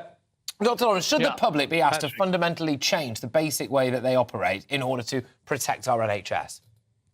Well, in the long term, yes. For this week, it's going to be absolutely desperate. The GPs are apparently cancelling all their routine appointments. So tomorrow morning, 1 million people are going to get text cancelling our appointment because the junior doctors are on strike, and they've chosen to do this strike for 4 days after a 4-day bank holiday weekend when the GPs have all been closed anyway. And then there's another weekend coming up after the strike. So that's 10 days of disruption. It's going to be absolutely dreadful, and it will affect patients and it will harm patients. And we've had senior people in the NHS saying that lives are at risk. And I think it's a desperately sad and tragic situation. And Dr Lawrence, they always use the yardstick, don't they, of they're paid about the same hourly rate as a barista. But there are serious question marks as to whether or not that's true. And we're also losing a lot of people to go and work in Australia and work in Canada in their healthcare systems, which have some form of happy medium between the American system and our one, which it appears to me those same doctors would be dead against or are dead against pretty much any reform in our NHS. Yeah. Is it a little bit cheeky that they take the taxpayers' money to be trained over here and then they do a bit of work over here and then they swan off to Australia under a better, more functional system for better pay, despite moaning about our one the whole time and not letting us change it? Yeah, you've made 2 important points here. Let me say at the outset, I support the doctor's pay request totally, 100%. What I don't support is this 4-day strike. I think it's the wrong tactic anyway. I think it just plays into the government's hands. I don't think it'll work. I think it will harm patients. But the doctors are underpaid. £14 an hour for a newly qualified doctor is desperately bad. Look, I know I work outside the NHS, and you will get a lot of pushback from your viewers saying, well, what right have I got to comment on this? I support the junior doctor's pay request, but the 4-day strike will achieve nothing but harm patients. The other point you make is actually a very interesting one, because I'm often talking to you and to other people about reforming the NHS, having a social insurance system, having a part payment, having a safety net for people who can't afford it. And I get huge amounts of criticism on social media saying, oh, it's going to increase inequalities, we can't do that. And yet, as you say, those very same doctors say, well, I'm going abroad to Australia, where they have exactly that system. So that's, to me, it's hypocritical. They don't mind if someone else brings out in that system, but they don't want to dirty their hands by making an important change. And I'm sick and tired of people not actually looking inwards at the NHS, and they're very, very quick to criticise the government, they're very quick to criticise the fact that there's not enough taxpayers' money and all of this stuff. They're not so quick to criticise the fact that they've got diversity officers on goodness knows what, or they've got several different layers of management there who need to clearly be doing a better job. They don't like attacking their own. And I can understand why, but also I do find it, as you've said there, a bit hypocritical. But thank you very much, Dr Lawrence. Dr Lawrence Jerlis there, GP at Same Day Doctor. Do you support this strike, the junior doctor strike? They want about a 35% pay rise, supposedly.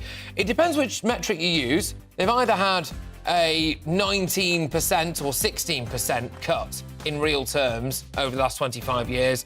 Do you think they deserve a pay rise? Should they be striking? Should they be banned from striking? But here's another question for you. I'm full of questions today. What have the Taj Mahal, the Great Wall of China, and Birkenhead Park got in common? The answer might surprise you. I'm Patrick Christys on GB News, Britain's news channel.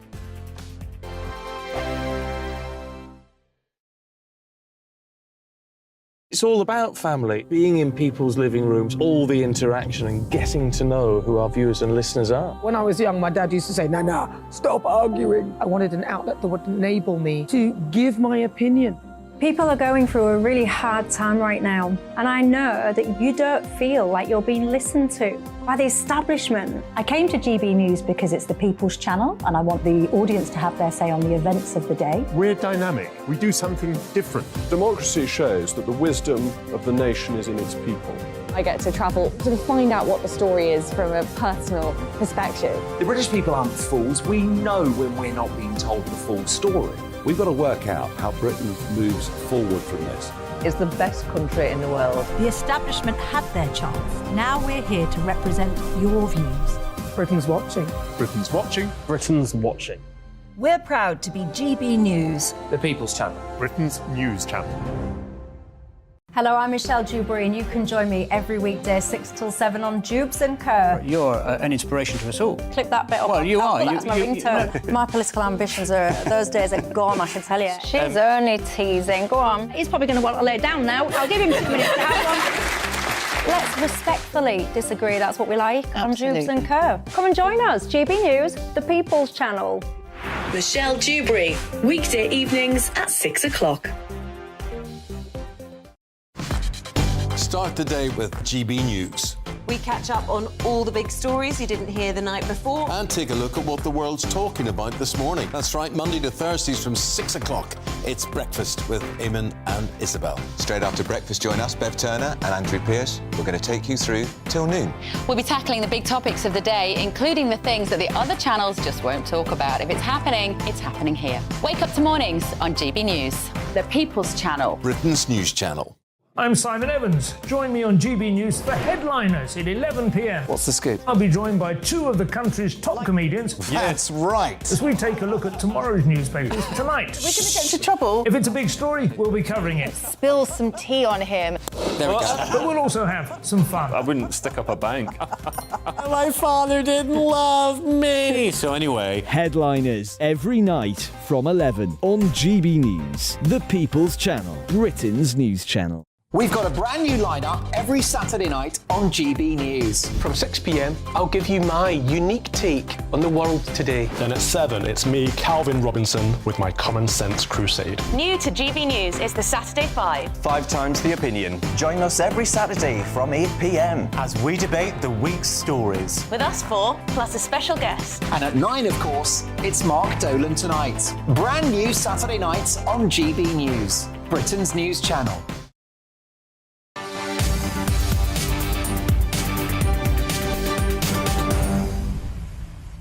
Welcome back, wonderful people. There's loads more to come between now and 5 o'clock. I will try to find out just what is going on in the world of Nicola Sturgeon. This story gets weirder and weirder and weirder after police reportedly seized a camper van from the home of the former SNP leader's mother-in-law. It all comes amid a huge backdrop of Peter Murrell being arrested over various different allegations, which he has, of course, been released without charge on pending investigation. And moving on, the Dalai Lama told a young boy to suck his tongue. I will ask, should the Dalai Lama be cancelled? That's right, let's say you don't get good value right here. But first, it's your latest news headlines with Polly Middlehead.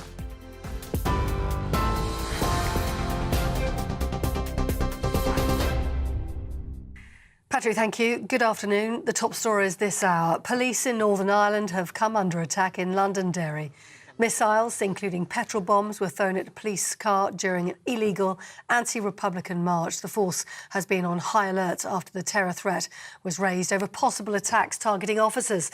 The violence comes ahead of the Prime Minister's visit. Rishi Sunak will be in Belfast tomorrow to host US President Joe Biden, marking the 25th anniversary of the Good Friday Agreement. And our apologies for the wrong pictures if you were watching on television just there. Now, in Washington, the US president said he has plans to run in the 2024 election. Joe Biden has had a meeting with the crowds and the First Lady at the annual White House Easter egg roll. He's voiced his intention to run as the Democratic candidate, but is yet to make a formal announcement. Both Biden and his Vice President, Kamala Harris, have said they'll run together. And remaining in the United States, 5 people have been killed in a shooting in Kentucky. Shortly after confirming the incident in Louisville, police said the attacker had been neutralised and no longer posed a threat to the public. 6 other people are being treated in hospital, including 1 police officer. And as you've been hearing, new details have been unveiled about the King's coronation, including the procession route itself, which will see the monarch and Queen Consort travelling to Westminster Abbey in the air-conditioned Diamond Jubilee State coach. They'll only ride in the much less comfortable gold carriage, first used in 1831 on the return journey. Crown jewels will also feature during the service, including the sovereign sceptre. Camilla is still to hold the Queen Consort's rod, which is controversially made of ivory. You're up to date on TV, online, DAB+ radio and on the TuneIn app. You're with GB News.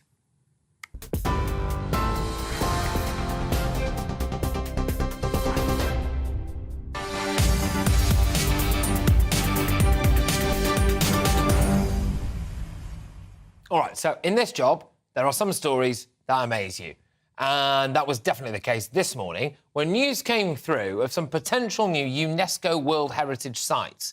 So there are more than 1,000 such sites around the world, and they include the Taj Mahal in India, widely regarded as one of the most beautiful buildings on Earth, a magnificent structure. Fantastic. Then there's the Great Wall of China, which stretches more than 13,000 miles but was built more than 2,000 years ago. Unbelievable, isn't it? Unbelievable. Closer to home, there's Stonehenge, which is actually one of 33 UNESCO World Heritage sites already in the UK. Mystery still surrounds exactly how it was made and what on earth could have happened there. What significance is it? But that figure could increase if Birkenhead Park in the northwest of England is granted World Heritage status. Yes, get in, a massive win for Birkenhead Park and indeed the northwest. What makes Birkenhead Park so special, though? Let's find out. I can speak to GB News Northwest reporter Sophie Reaper, who's there now. You are in the northern Taj Mahal, Sophie. What's going on? Why is this such a special site? Well, you mentioned some other UNESCO sites that people may automatically think of. Places like, you say, the Taj Mahal, but also places like the Great Barrier Reef, places like the Acropolis in Greece. But then people may be wondering why Birkenhead, as you asked so rightly there, Patrick, is so special. It doesn't have a great world-famous landmark like the Pyramids of Giza or the Great Wall of China, but what it does offer is practical heritage. It was opened back in 1847, and it was one of the pioneers of green spaces being included in urban landscapes. Now, in fact, it was so ahead of its time. Since then, it's been used all over the world as a blueprint for towns and cities who want to replicate similar things. It was even used, it's been said, to model New York City's Central Park, so that's quite an accolade. Now, it's just one of 7 sites in the UK that are being considered for UNESCO World Heritage Site status, and we've heard today that the government will be backing each of those sites. In a statement, Heritage Minister Lord Parkinson of Whitley Bay said, "Today we are confirming our support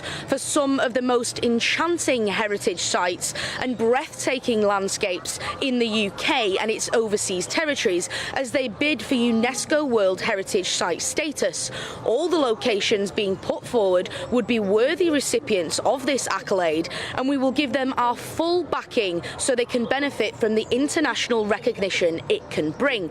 So what we're now going to see is the local authorities where these 7 sites are based around the UK working closely with the Department of Culture, Media and Sport in order to try and get as many of these 7 across the line as is possible. Fantastic. Good stuff. Sophie Reaper there from Birkenhead Park, GB News' Northwest reporter.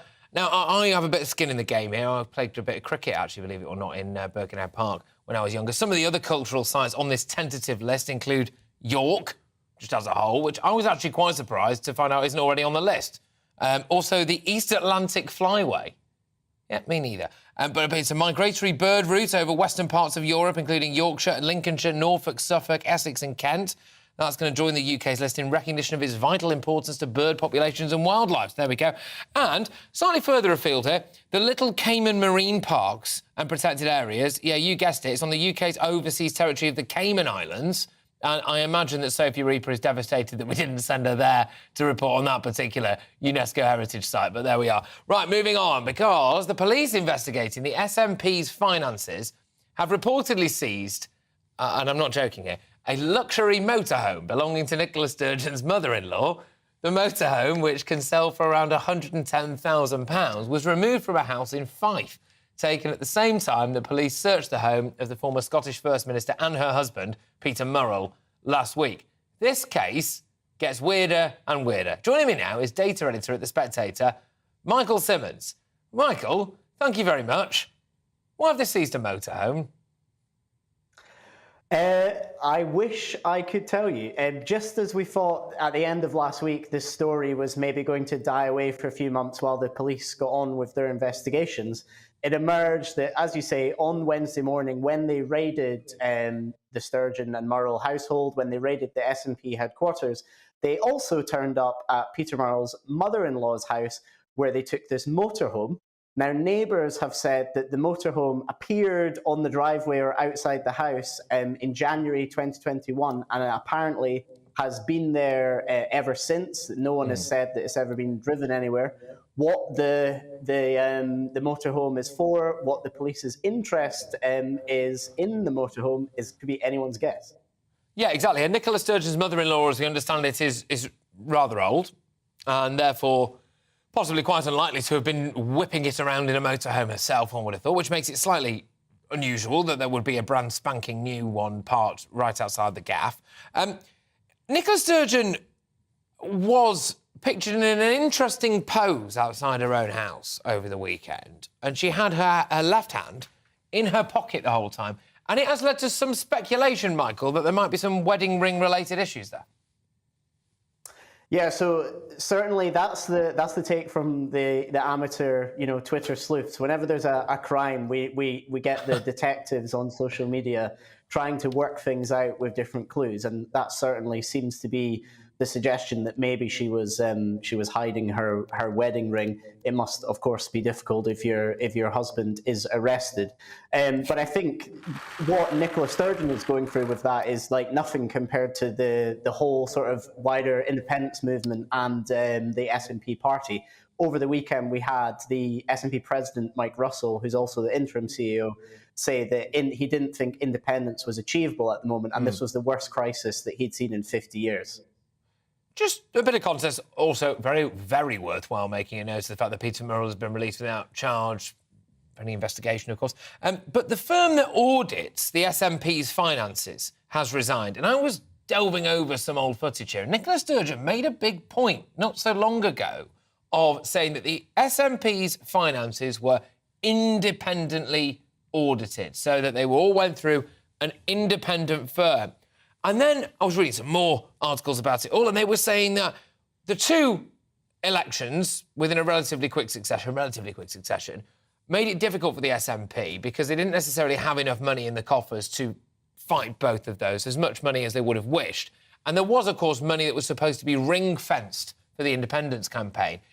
Look, is the concern that some of that money, or a lot of that money, that was supposed to be ring-fenced for the independence campaign might have initially been siphoned off for the elections? Is that really where we think we might be at with this? Well, as you say, obviously, we have to be careful because there's the ongoing investigation. But, I mean, quite simply, the sort of facts of the allegation are that this money was raised for a crowdfunder on this website that was something like referendum.scot, and the crowdfunder quite clearly said this would be used for and the next independence referendum. The money is gone because the next iteration of the SNP's accounts had the balance down to something like £97,000, and clearly there's not been an independence referendum. So that is the allegation, is that the money has been used for something else. But what it was used for, that's a matter for the police to get to the bottom. Absolutely. And again, it is obviously worth noting, yet again, that Peter Morrell has been released without charge. And also, Nicola Sturgeon did say that there was a lot more she wished she could say, but she didn't want to. Because there's an ongoing investigation, she obviously feels as though she will be completely exonerated from all of this. Michael Simmons, thank you very much, as ever. That is data editor at The Spectator, Michael Simmons. Right now, 6 police officers, get this, were sent to a pub in Essex to seize 15 gollywog dolls that were on display behind the bar. Suella Braverman has said that this is a massive overreaction. Your ears are not deceiving you. That's right. 15 gollywog dolls seized by 6 police officers at an Essex pub. Is this a massive overreaction? Are they out supposed to be stopping shootings and stabbings? I'm Patrick Christys on GB News, Britain's news channel.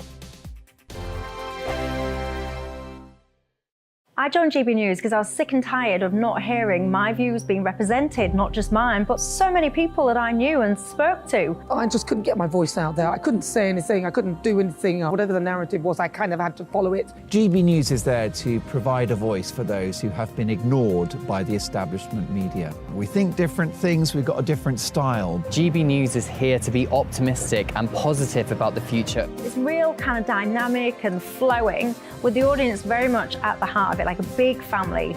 Here at GB News, we talk about the things that matter to you. Hearing the voices from right across our towns and cities, especially our towns. All sides of the argument represented with a heavy dose of opinion. We're on a mission here to make a difference. And the GB News family really is here for you, and whatever time of day you can watch or listen. Britain's watching. Britain's watching.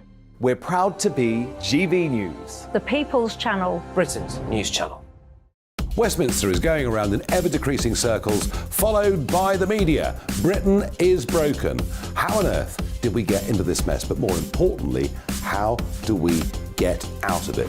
Join me at 7 p.m, Mondays to Thursdays on Farage, here on GB News. We will have open, rational debate. We've got to work out how Britain moves forward from this. Join us here on GB News, the People's Channel.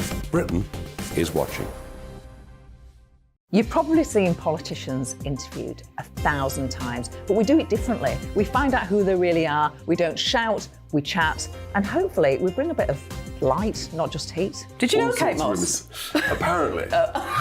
Do you have a pair of jeans or a pair of jeans? No, of course I don't. What would I do with them? My friends are like, oh my God, what's she doing now? Join me every Sunday at 6 for Gloria Meets, only on GB News, the People's Channel, Britain's news channel. I'm Jacob Rees-Mogg, the Member of Parliament for North East Somerset and a former government minister. For years, I've walked the corridors of power in both Westminster and the City of London. I campaigned in the largest democratic vote in our island story. I know this country has so much to be proud of. We need to have the arguments, the discussions on how we make it better. The wisdom of the nation is in its people. Vox Populi, Vox Dei. That's why I'm joining the People's Channel. Join me Monday to Thursday at 8 p.m. on GB News, Britain's news channel. I'm Mark White. As GB News Home and Security Editor, I cover those key issues that are so important to you. Our authorities, our communities doing all they can to combat violent crime. With the public services under unbearable strain, why are we still failing to control our borders? Defence, the first priority of any government, has been continually hollowed out. Can we trust our politicians to protect the armed forces? Join me, Mark White, on GB News.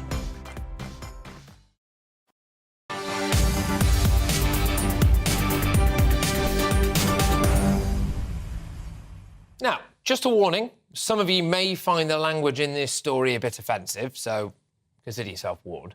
A husband and wife have vowed to put their collection of gollywog dolls back on display after they were seized by police.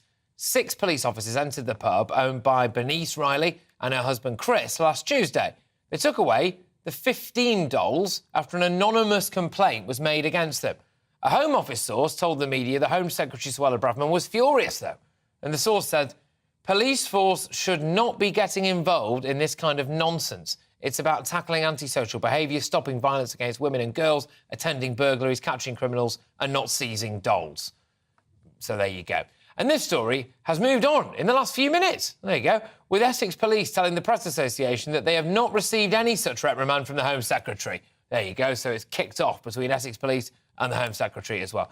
Joining me now, though, is Harry Miller, founder of Fair Cop. And Harry, look, should the police be bothered about whether or not there are some mildly offensive dolls behind the counter of a pub? 6 police officers turned up to rip those dolls out of the hands of the landlord and landlady. Absolutely not. Those gollywogs are not the new Essex boys, are they? Let's be honest. There's absolutely no need at all for those police officers. 7, 6, not even 1. There should have been no police officer turning up there to seize those dolls. Look, if I was a Dukes of Hazzard fan right now, I would be incredibly worried in case the flying squad came bursting through my doors to confiscate my Daisy Duke doll and my General Lee motor car because it has a Confederate flag on it. The police should not be involved in any of this. Just because something is in poor taste, just because something represents a value that is now long gone and is archaic, it doesn't mean that the police should be involved. Let the patrons of the pub sort it out. If they object, don't drink there. Move on. Go somewhere else. But don't call the police. It's not the police's job to be policing our taste, good or bad. OK, just on that as well, this is part of a bigger picture, I think, which is that whilst we have murders, stabbings, shootings, rampant drug dealing, grooming gangs, terrorism, you name it, we've got it, and it doesn't appear to be decreasing anytime soon. That's before we've even started on the amount of rape convictions that we actually managed to get. It does seem to me as though the police are doing more policing of things like these dolls, which, again, the name of which I want to make clear people might find offensive, but that's what they're called, and also things on Twitter. And I understand that you fell foul of that, didn't you? Yeah, no, absolutely. I mean, I was arrested along with a ex-army veteran, Royal Green Jacket, last summer, if you remember, Patrick, because the army veteran had put up a picture of a trans flag. And this elicited 7 police officers from Hampshire to come down and arrest him and arrest me because somebody had been offended by the trans flag. So whether it's the trans flag, a Daisy Duke car, or gollywogs, these are not within the purview of the police. The police should be out there catching criminals. They should not be being arbiters and the Stasi of taste. Do you think it is? Well, you obviously don't, actually. I was going to ask you if you think it's a hate crime, but clearly you don't. But do you think it's actually just offensive? I mean, there is an argument, to be fair, that the people at the White Hart Inn in Grays should just take down these dolls. Just not because of the law, just because why would you want to have gollywogs, you know? Exactly. But we're talking about the police. There is an argument that gollywogs should not be on public display in a pub. But it's not a police matter, Patrick, is it? If the customers find it objectionable, then they will take their beer money elsewhere. That's how society operates. We operate with consent. This is not the kind of thing that Sir Robert Peel set up the police force for. He was not thinking about gollywogs and trans flags and Daisy Duke cars. He was thinking about preserving life, catching criminals, that sort of thing. The sort of thing that your viewers and everybody who is normal recognises is good, honest police work.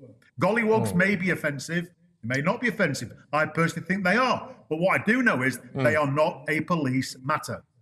I also want to know, by the way, I believe, again, people might find this offensive. We're about to show you some pictures of the offending items, I understand it. So strap yourselves in, ladies and gentlemen, or turn off the telly if you're easily offended, I suppose. But yeah, I think it's also the idea, Harry, that it would take... That's the pub, OK, so people are watching on telly or online, it's supposed to be the pub. And, of course, yeah, there we go. These are the deeply offensive dolls there, so there we are. And that is not. Do you think that it's the sheer level of police response? And do you think that people might find it hard to believe that if you called a copper and said, my nan's house has just been burgled, they might say, well, it's non-urgent, ring one of the other numbers or take the time getting round. But if one single anonymous person says they were offended by those items... I mean, and by the way, if it's anything like the pub name in Scotland, which was... about a black dog, I think we can all fill in the gaps there, it wasn't actually even anybody of that particular ethnic minority who was offended. It was somebody else who said that this was, I believe it was an American tourist, who said that they thought that this was particularly offensive. I mean, do you think that it's the sheer scale of the police response as well as the fact that they even attended, which is a bit rum? Yeah, it's the scale of the response. They will have gone in very, very heavy-handed. It's made the news. It's upset a lot of people. It will have traumatised the publican and his wife. Goodness knows what the gollywogs will be thinking. Everybody all round has been traumatised by this. There's just no need for it at all. But of course, it's easy. This sort of police work is easy. It's far easier than catching criminals. A friend of mine was assaulted just outside his house 3 days ago. He reported it to the police. Nobody's been around yet. Nobody. Of course they haven't. Well, you know what to do. That's a proper crime. You know what to do? He should call them and say that he's got an offensive doll in his house, and they'd be round there with 6 officers straight away, wouldn't they? But look, Harry, thank you very, very much. Great to have you on the show. It's Harry Miller, though. He's founder of Fair Cop, and it is in relation to that rather bizarre story about a pub in Essex with some offensive dolls. Now, the Dalai Lama has apologised after kissing a boy on the lips as he came forward to pay his respects. The 87-year-old Tibetan spiritual leader could then be heard saying in the video, "Can you suck my tongue?" and sticking out his tongue. A warning, again, that some viewers may find the following pictures distressing. So I believe.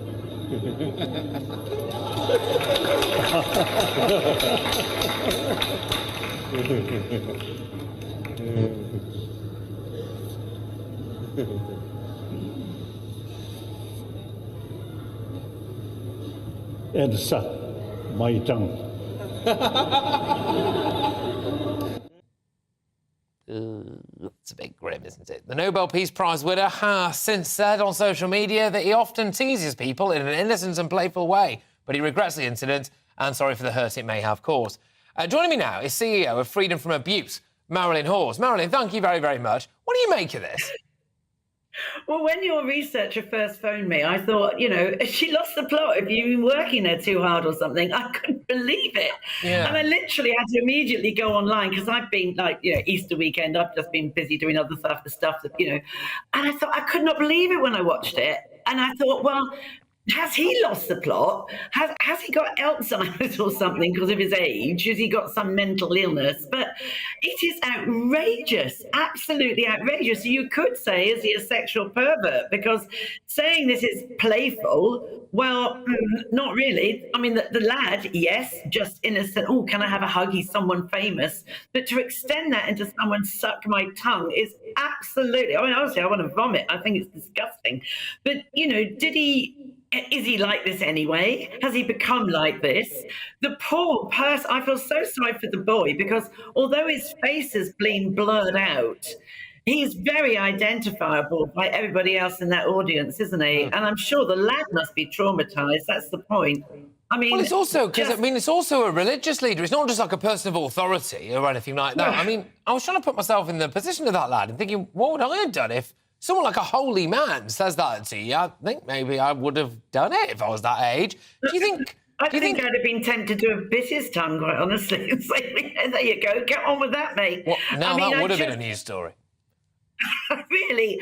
I mean, what do you do? The Dalai Lama is there. You just simply say, can I have a hug? Because you're young and, he's famous. And I can say one day, I hugged the Dalai Lama. But to take it to how that guy has taken it, I mean, you could honestly say, does he feel entitled and hiding behind his title? And is it religious abuse? I mean, the world I work in, that to me sends massive red flags flying, completely inappropriate in plain sight. Yeah, 100%. If that was like a head teacher or if that was, frankly, anyone, really, we would now be saying. Just very quickly, Marilyn, do you think we should cancel the Dalai Lama? Well, I think so. If you do something like that, I mean, an apology. I'm so sorry. No, apology doesn't cut it. It was absolutely inappropriate, outrageous, disgusting. I can't find enough words. He shouldn't maintain that post. He should be removed from office. Real spiritual people do not carry on like that with seemingly. I mean, is there a religion now that's safe? Well, possibly not. But look, Marilyn, thank you very, very much. Much appreciated having you on the show. Great stuff as ever. Marilyn Hawes there, who is the CEO of Freedom from Abuse. Right, I'm Patrick Christys on GB News, Britain's news channel. Plenty more coming up. The Queen Consort is under fire after it was revealed that she will use an ivory sceptre on the coronation. I'm also going to be talking about the doctors' strike, and I've got a big debate about who has it better or worse off, the young or the old. Patrick Christys.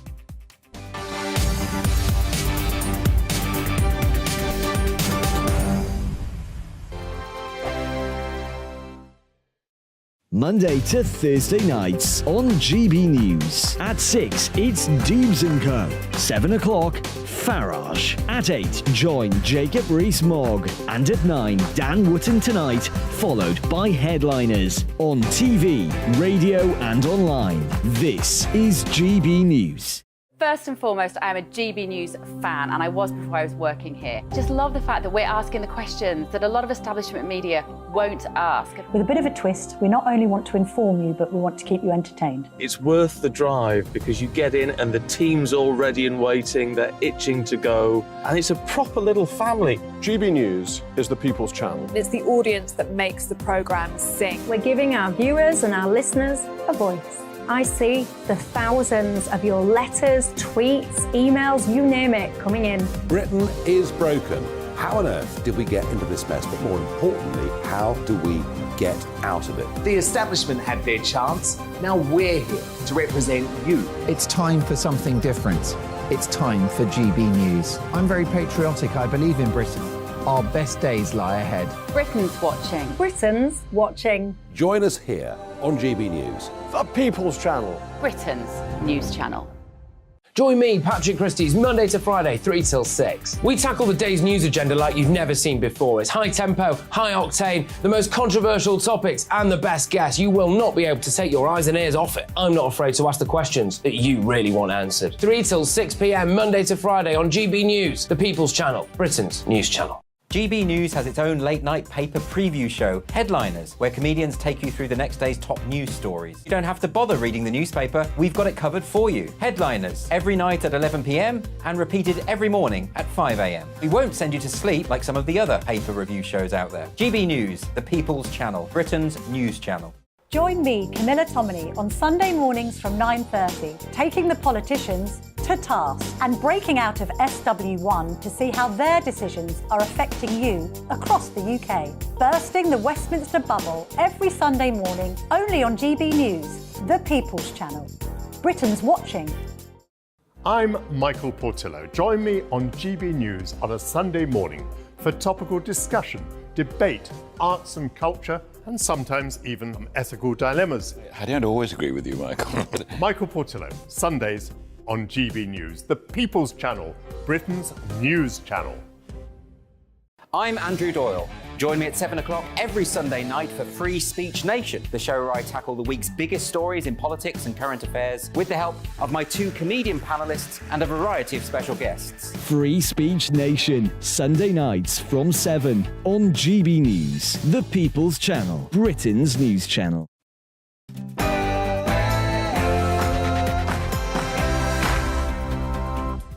Good evening, everybody. Patrick Christys here on GB News with you for the next hour. And we start with some breaking news about violence in Northern Ireland. Police petrol bombed at a march there. We'll have more on that as it develops. There is the anticipation of much more violence coming very, very shortly. So we'll be live from the scene. In other news, though, as well, Coronation controversy. Queen Camilla is going to be holding an ivory sceptre. That has caused people to say, well, this is bang out of order. Where are the animal rights activists in all of this? We'll be talking about that. She could have avoided it, though, couldn't she? What do you think? Is it just tradition?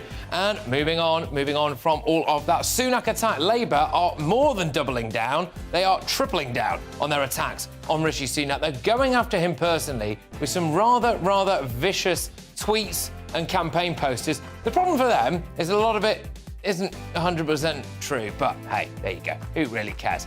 Moving on, we're also going to be talking about this one. Yeah, absolutely brilliant news for the people of Birkenhead. They are now going to be in the same echelon of people as the Taj Mahal, the pyramids, the Great Wall of China, because Birkenhead Park could well become a UNESCO heritage site. I will tell you why very, very shortly. And get a load of this as well. I'm also going to be having a big debate as to whether or not we live in an utterly racist country. The Guardian have reported that Britain is not racially just. All that coming your way and much more. It's going to be a busy hour.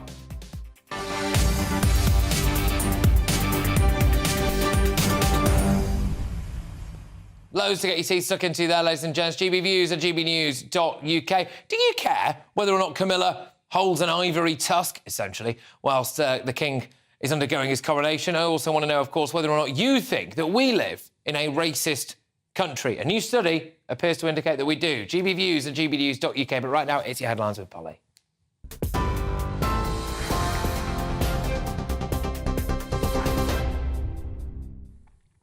Patrick, thank you. Good afternoon to you. The top story here on GB News. Politicians across Northern Ireland have condemned scenes of violence after police came under attack in Londonderry.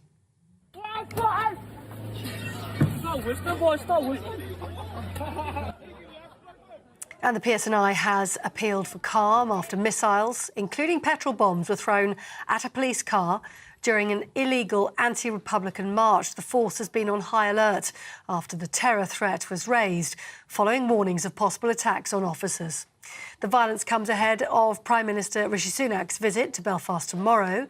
He's going to be hosting the US President Joe Biden to mark the 25th anniversary of the Good Friday Agreement. And in the United States, 5 people have been killed by a gunman in Kentucky. Shortly after confirming the incident in Louisville, local police said the attacker had been neutralised and no longer posed a threat to the public.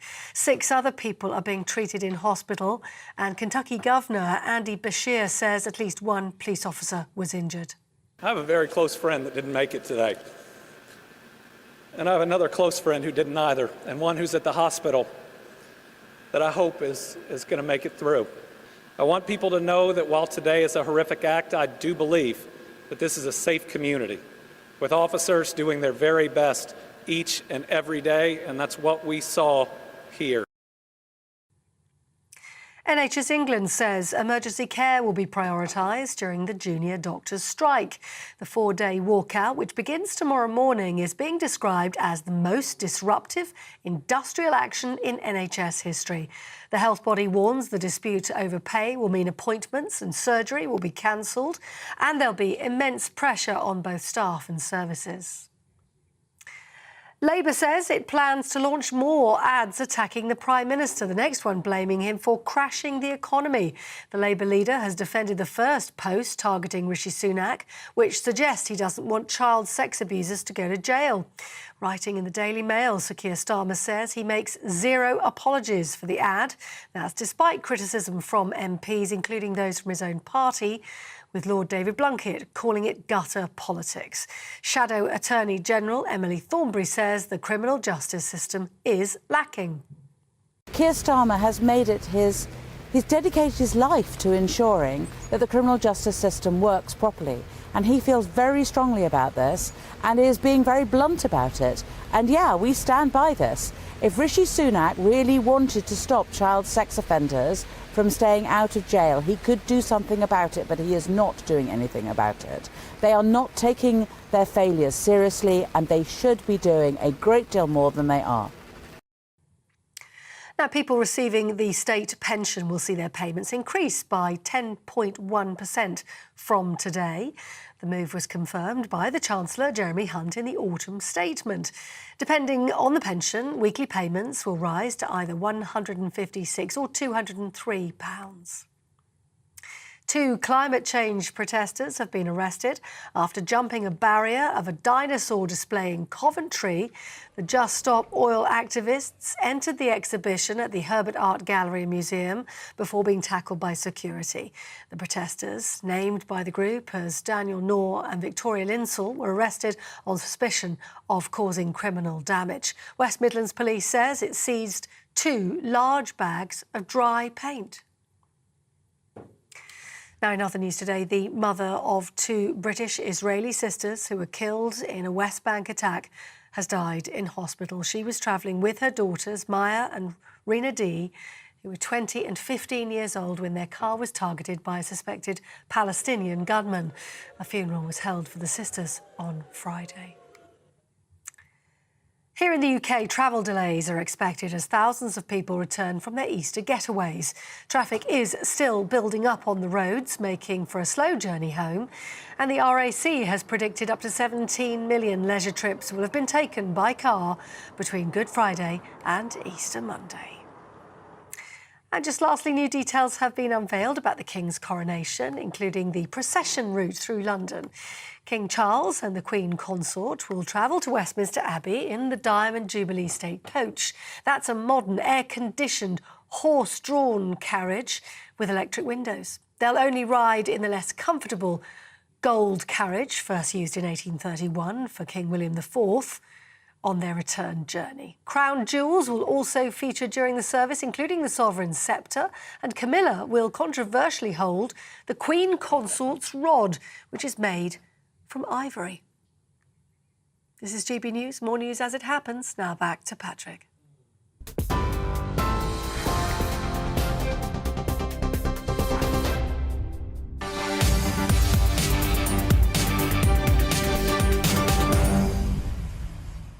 Yes, well, we start in Northern Ireland. This news broke not so long ago. The police have come under fire during an illegal dissident Republican march in Londonderry. A number of missiles, including petrol bombs, were thrown at a Land Rover. That is the scene, or was the scene, I should say, there. People letting off fireworks. We can see fire in the road. We can see projectiles being thrown, and that Land Rover making a rather hasty retreat with police officers inside it.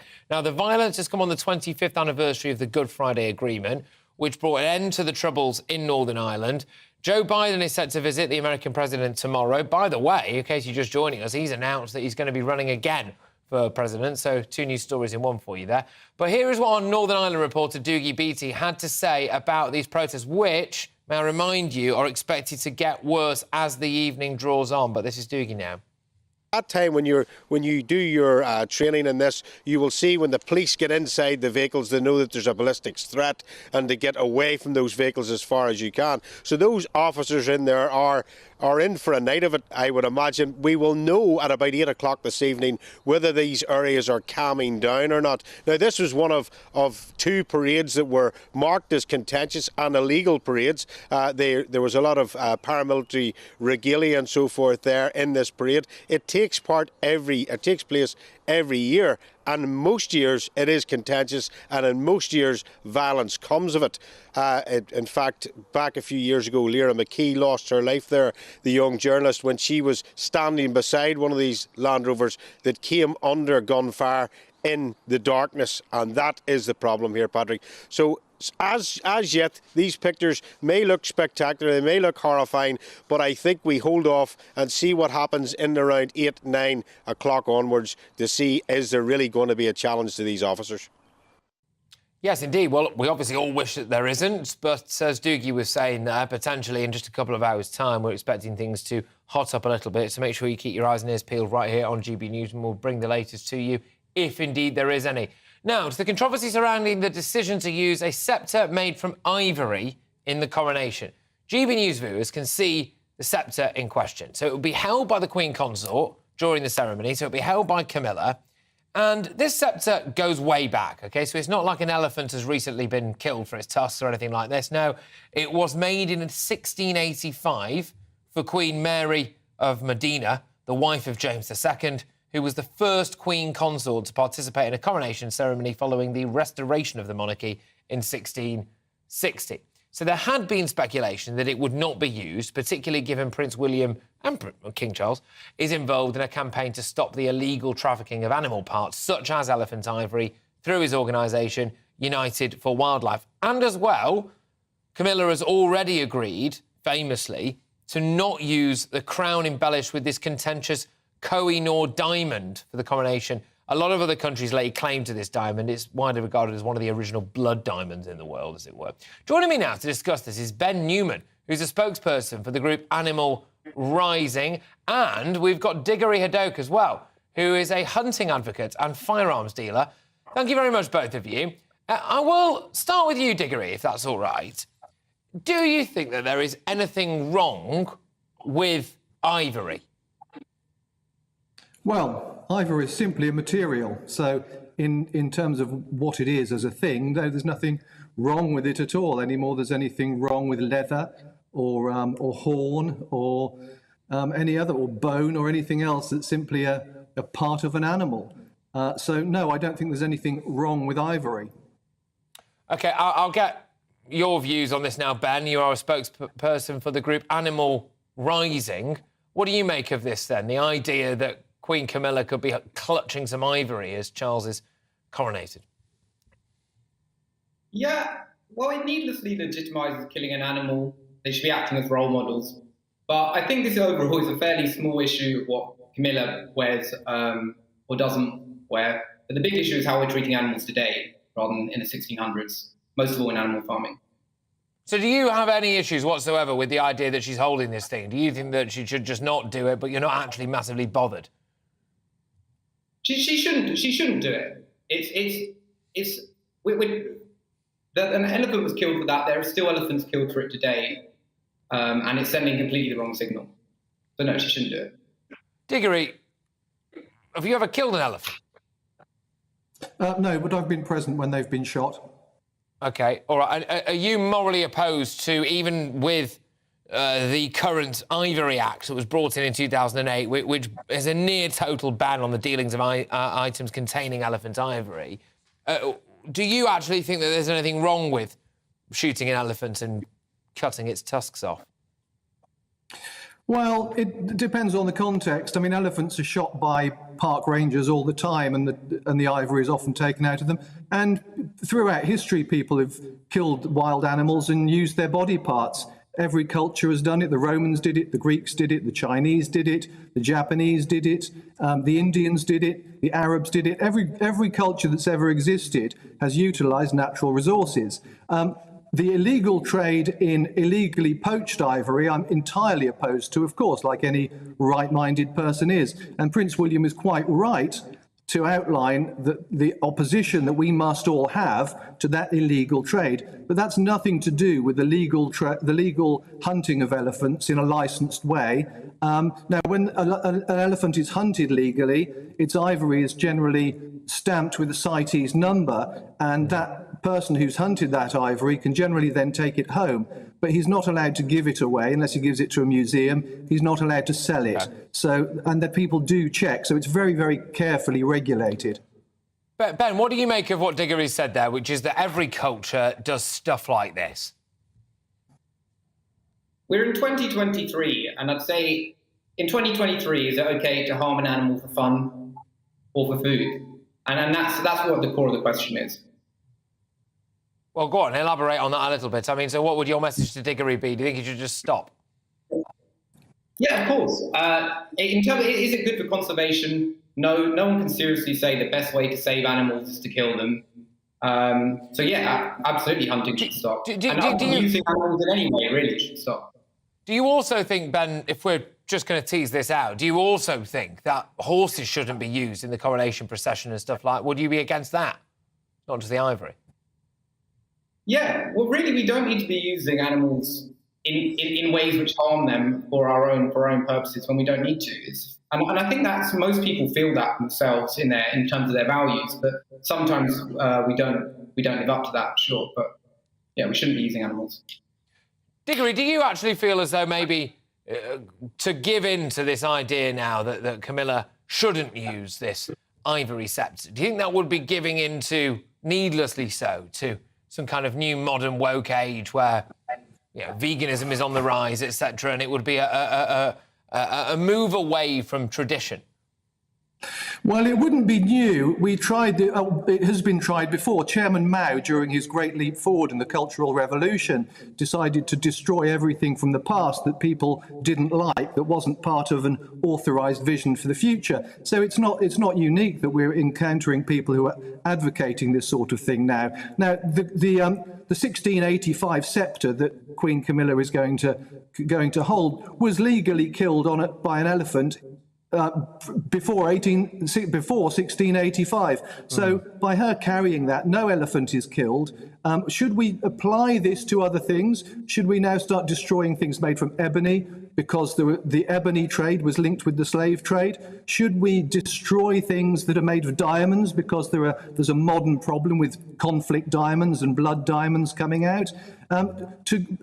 To apply this sort of nonsensical thinking backwards in history because things perhaps were brought or taken or conquered in a historical context and trying to make that somehow culpable now just doesn't make any sense. But Ben, the fact is this thing exists and has existed since 1685. What would you do with it, even if you don't think that Camilla should be holding it on the big day? What would you do with it?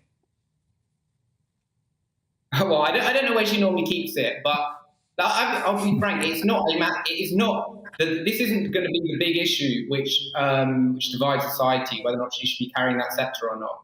But the much more interesting topic is how we treat animals in general, and most of all in animal farming. And that's where actually. Do you think, Ben, just a final word to you, Ben, do you think that the bigger issue here is that, for you, the royal family are animal rights abusers? Ben? I mean, I don't know. I didn't say that at all. But I'm asking. They need to be role models, and showing that we're a country of compassion and kindness, and not encouraging hunting animals just for fun. OK, all right, good stuff. Now, sorry, just before I let you get going, so you're Animal Rising, Ben, and I understand that you were the artist formerly known as Animal Rebellion. Is that right? But there's been a change at the top. What's going on? Yeah, correct. So we were born out of Extinction Rebellion, but our focus is on how we treat animals, mostly in animal farming, and how it's devouring the planet. And we changed name to be able to do that.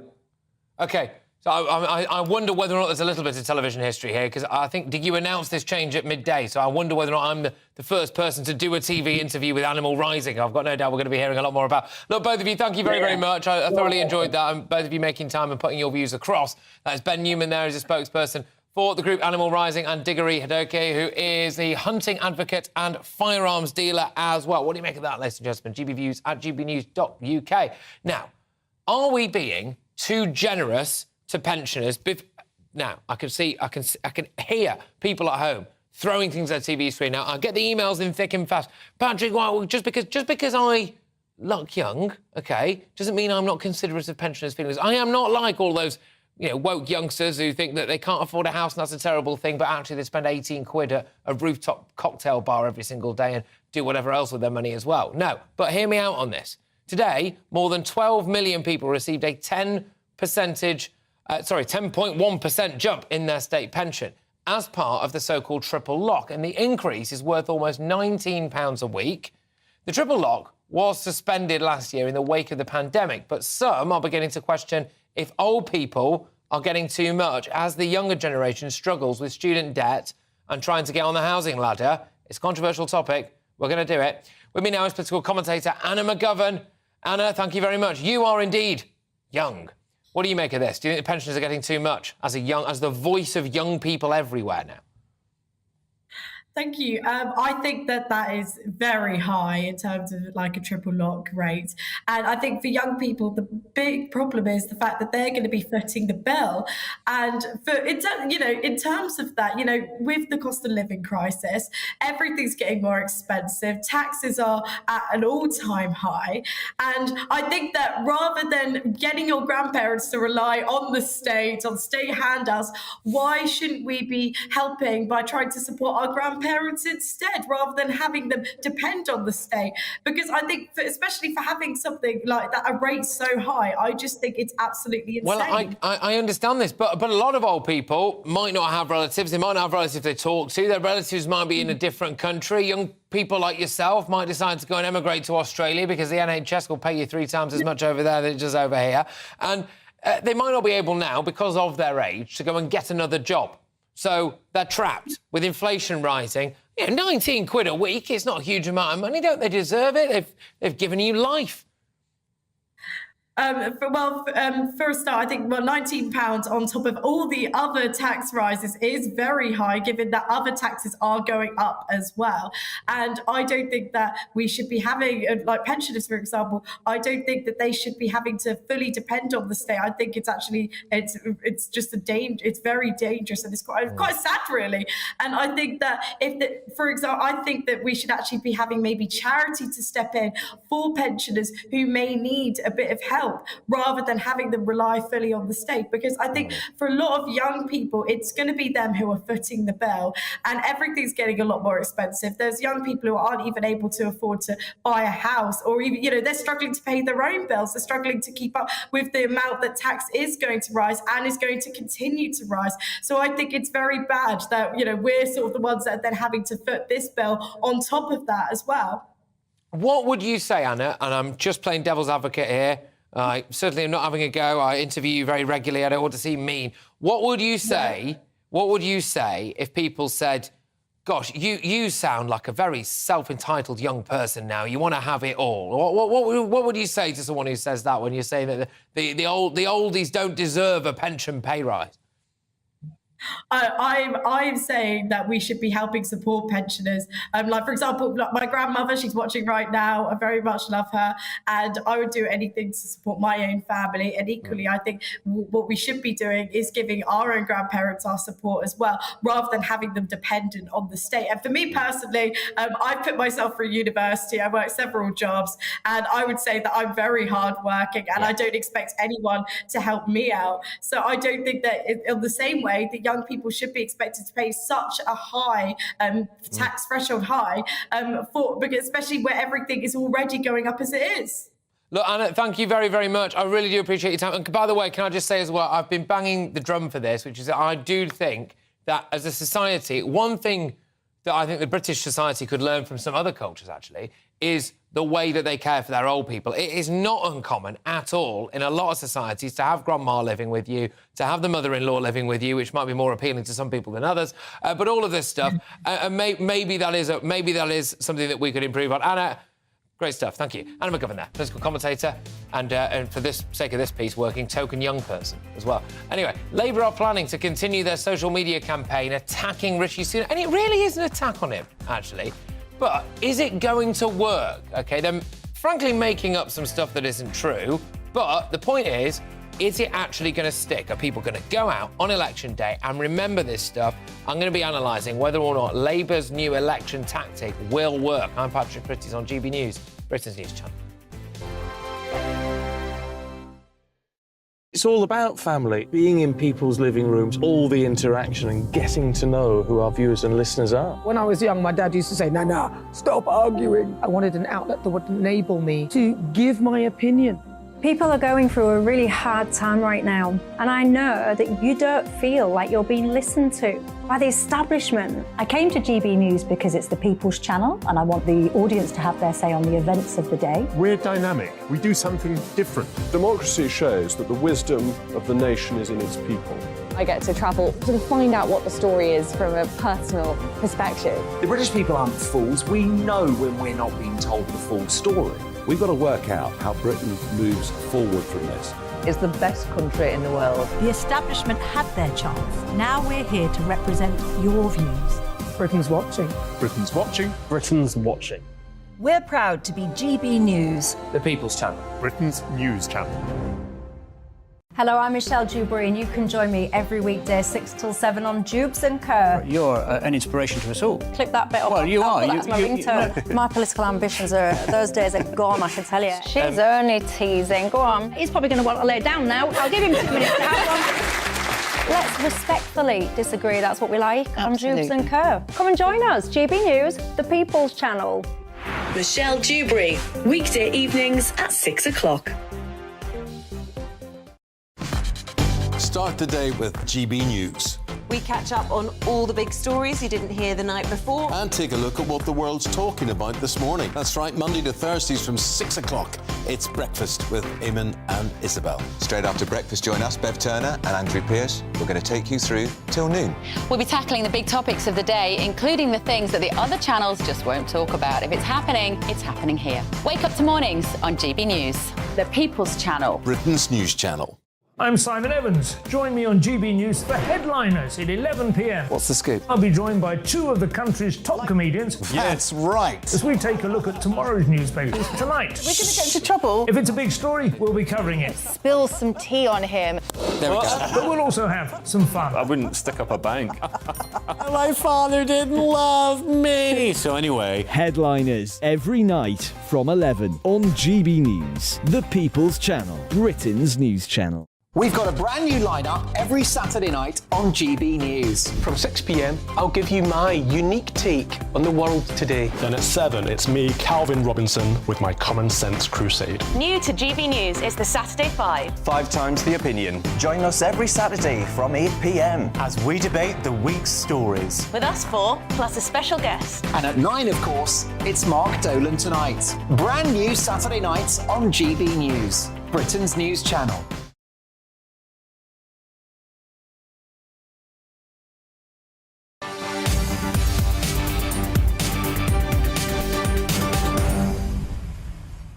OK, welcome back, everybody. It's Patrick Christys here on GB News. I've got loads coming your way. We are going to be talking shortly about Labour's, quote, attack on Rishi Sunak, the Sunak attack. They have vowed to double down, triple down on this campaign going after him. And it did kick off last week, didn't it, by saying, basically, Rishi Sunak doesn't care about sending paedophiles to prison. And I thought that was really bizarre because, well, I mean, he obviously does, right? So there's that. But then also it's the fact that Rishi Sunak was an investment banker when things like the sentencing guidelines were being drawn up, whereas Keir Starmer was actually in a position to have changed things or helped to have sent people to prison. And I wonder whether or not all of this stuff is going to stick. And do you not think it's fascinating that instead of just going after the Tories, which they could do, Labour could do this. They could very easily say, well, the Tories have not put enough people in prison. The Tories have, quotes, crushed the economy. The Tories have done this. But instead of that, they're going after Rishi Sunak. And I think that indicates that they may be a bit rattled by him, because if you look at the personal approval ratings, OK, the Tories are trailing Labour in the polls as a party. But when you look at the personal approval ratings of Rishi Sunak and Keir Starmer, they're very, very close. And I think there is a concerted effort to try to actually do him damage. Look, hey, they're perfectly entitled to it. It's politics. It's rough and tumble. There's no question about that. A lot of people have said it's gutter politics. It's the politics of the sewer. I'm just not sure I believe in any of that anymore, to be honest with you. I think that it is fair game. The only point would be that it's factually inaccurate and might come back to bite Labour. But get your views coming in, gbviews@gbnews.uk. I must say there is a huge amount of reaction to the pension discussion that I had earlier on. Of course, pensioners now are going to see a 10.1% increase to their state pension. A lot of you very quick to point out that you can't live off the state pension. They say, gbviews@gbnews.uk. Hi, Patrick, please can you point out to the young person that you've got on, it was the wonderful Anna McGovern, by the way, that you can't live off the state pension, and a 10% rise is great, but, given that inflation has been around a 10.4%, it's not going to make a blind bit of difference. Carol says that the 10% pay rise is great, interest rise is great. I'm 65 this year. These people have worked all their lives for this. Benefits are also increasing, which I don't agree with. So there we go. Right, OK, now back to this Labour story, because they are planning to launch more adverts attacking the Prime Minister, Rishi Sunak, the next one blaming him for, quotes, crashing the economy. So the Labour leader has defended the first post targeting Rishi Sunak, which suggested that he doesn't want child sex abusers to go to jail. Writing in the Daily Mail, Sir Keir Starmer says he makes zero apologies for the advert, but that's despite massive criticism, including Lord David Blunkett calling it gutter politics.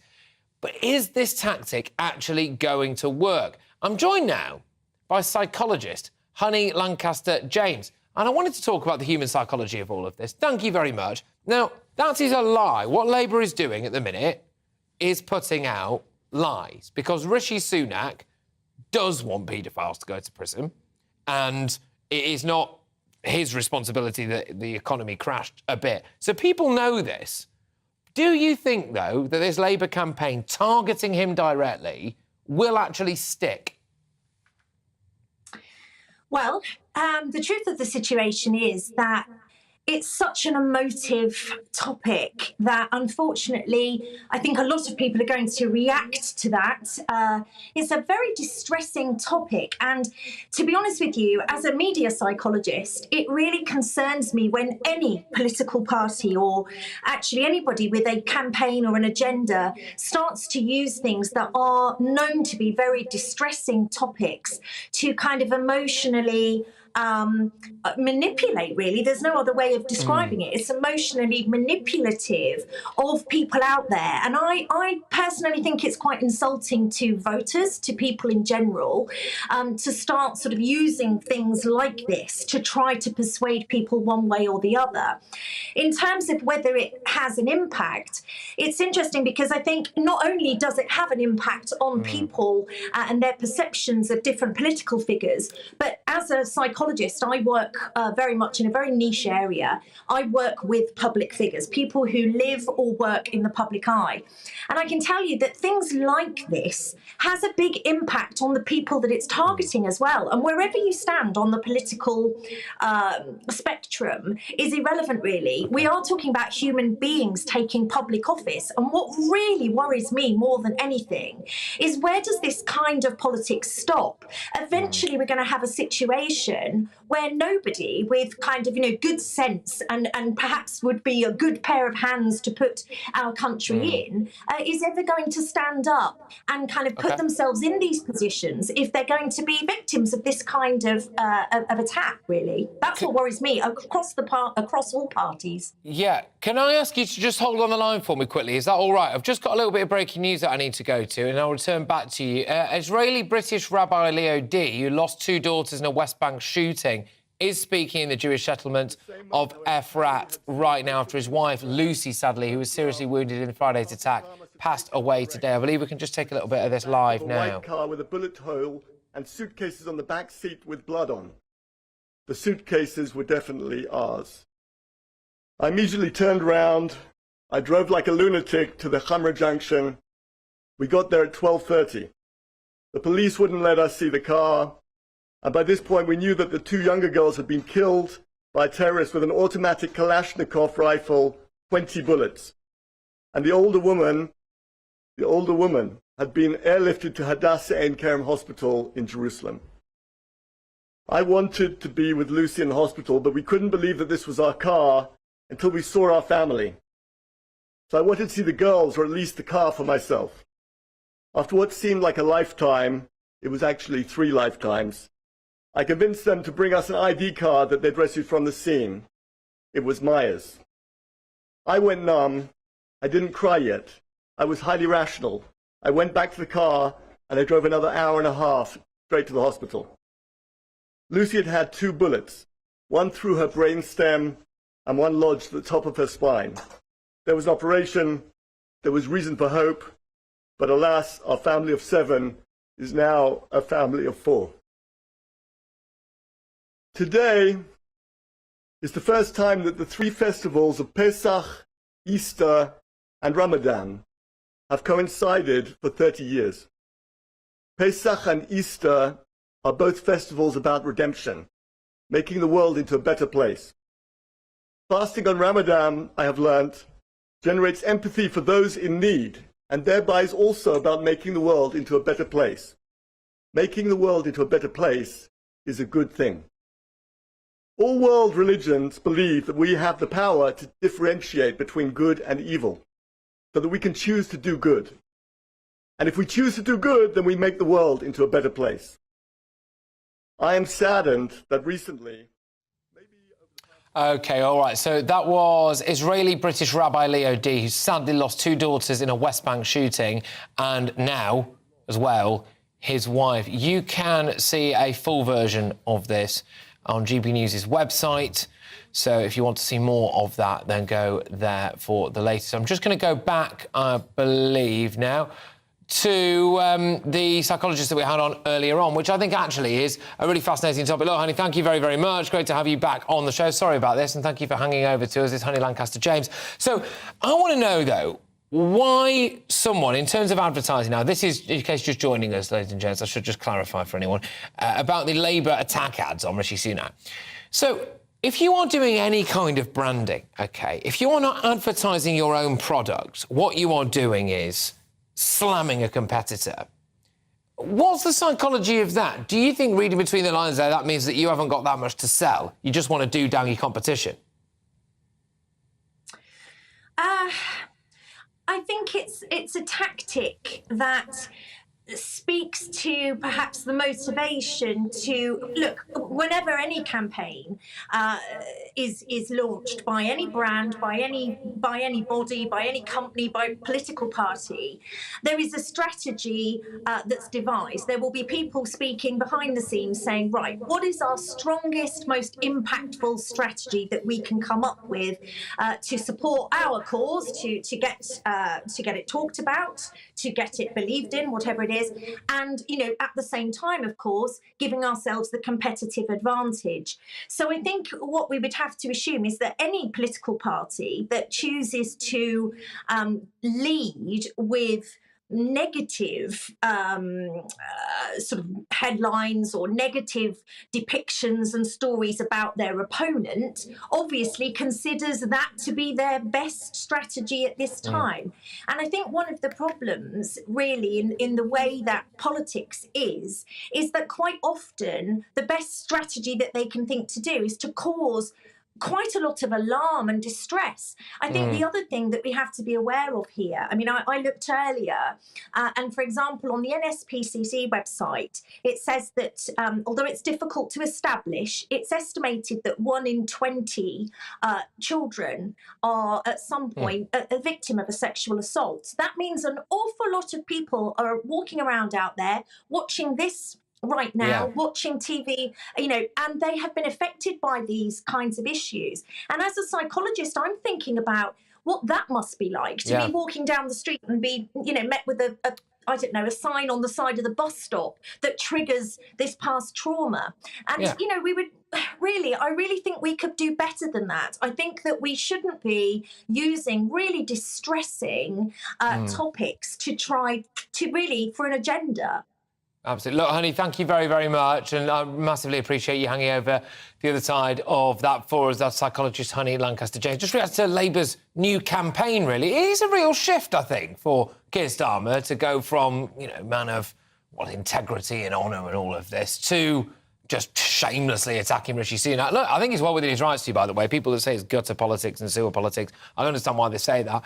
I don't go in for much of that stuff, to be honest with you. I think it's all right. But still, at the same time, the fact is it's not particularly true. Anyway, I was intrigued by the psychology of it all. Moving on. With me now is Iman Aitan, who's an activist and organiser of the Black Lives Matter protest, and writer and broadcaster David Oldroyd-Bolt. Why, you may ask? Well, I will tell you. Because a new report that's taken 2 years to be compiled come out to say that we do not, in Britain, live in a racially just society. In fact, there are some quite damning figures here, which I must say, when I first read them, I found quite difficult to believe, but I'm going to read them out.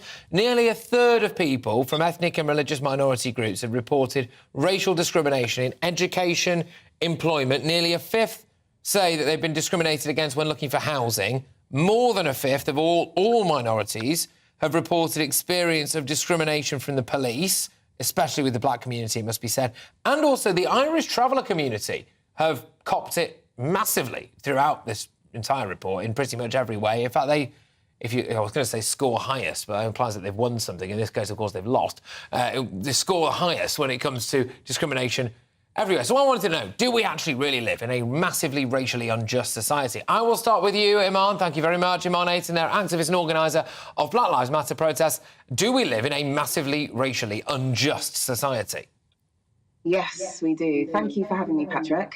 So yes, England was built off of racism, and unfortunately black people still have to contend with racism and racial disparities to this day, and all of which are directly attributed to the Crown, slavery, and colonialism. So I repeat, this is a racist country. Black people still have to contend with racism. And as far as I'm concerned, logic dictates, if anyone hasn't got the message by now, you are either obtuse, and I mean that with all due respect, or you are just a racist in denial. So take your pick. So David Oldroyd-Bolt, now writer and broadcaster, that was incredibly strong stuff. Your views? I would like to see the questions that were put to the people who took part in this survey, because it would be interesting to know how they were framed, whether the questions were leading in any way. I'd like to know what the range of views taken into consideration was, and I would like there to be full disclosure about who the compilers of this report are and what they intended to achieve with it. The Sewell report, which is made reference to in the pieces that we've read about this, said 2 years ago that Britain is not a racist society and was attacked for that by the grievance industry, of which I'm sorry to say Black Lives Matter is one. Black Lives Matter is a Marxist organisation dedicated to bringing down the structure of the United Kingdom as it exists. This is not a disinterested, unbiased organisation seeking to point out the injustices of society. This is a political movement that has a very clear political agenda. So this report was compiled by, apparently, Nisa Finney, who's Professor of Human Geography at the University of St Andrews, led the study into this. They said it showed that racism is part of the daily lives. I'm going to put it to you, Iman, that the questions here were based more on people's feelings than hard evidence. And if they have the attitude that you have, then it wouldn't be difficult for them to feel or see racism in everything. as you do. Is that quite a difficult way for you to live your life with that attitude? Okay, well, let me just touch on a few points, if you wouldn't mind. So I'd just like to touch on the first point that was made. So in terms of Black Lives Matter, so let's just be clear, the movement is something separate to the organisation. So I'm not here actually to dispute you on the organisation BLM UK. That is an organisation I do not represent, and I'm not here to argue their defence. I actually do advocate for the Black Lives Matter movement, which comprises of several ideologies. I've said this several times. You have those that are abolitionists and you have those that are reformists. That is me. So that's the first point. Second, I know you've got time. Let me just touch on the next point. So in terms of racism, I appreciate that many people may feel that this is based on feelings, but let's just not forget that Black people from here to Canada, South Africa, Australia and the US, pretty much every country that the UK has colonised has spoke about racism and racial disparities, which includes the fact that Black people are 7 times more likely to be stopped and searched, 7 times more likely to die at the hands of police after being restrained, 5 times more likely to have force used against them, 3 times more likely to actually be reliant on social housing, 2 times more likely to live in deep poverty, 4 times more likely to die during childbirth and pregnancy. So moral to tell to you lovely gentlemen is that this isn't about feelings, this is about facts, and anyone that doesn't appreciate facts has 2 options. You are either obtuse or you are a racist in denial. Take your pick. Well, David, I have to ask you, because she said it twice now, are you either obtuse or a racist in denial? Well, I'm not a racist in denial, and I'm not obtuse, and I think that that's a really silly way of trying to frame this debate, so that you are the inevitable winner of any debate because, you're a racist. Facts, you said. Facts. You quoted a stream of figures.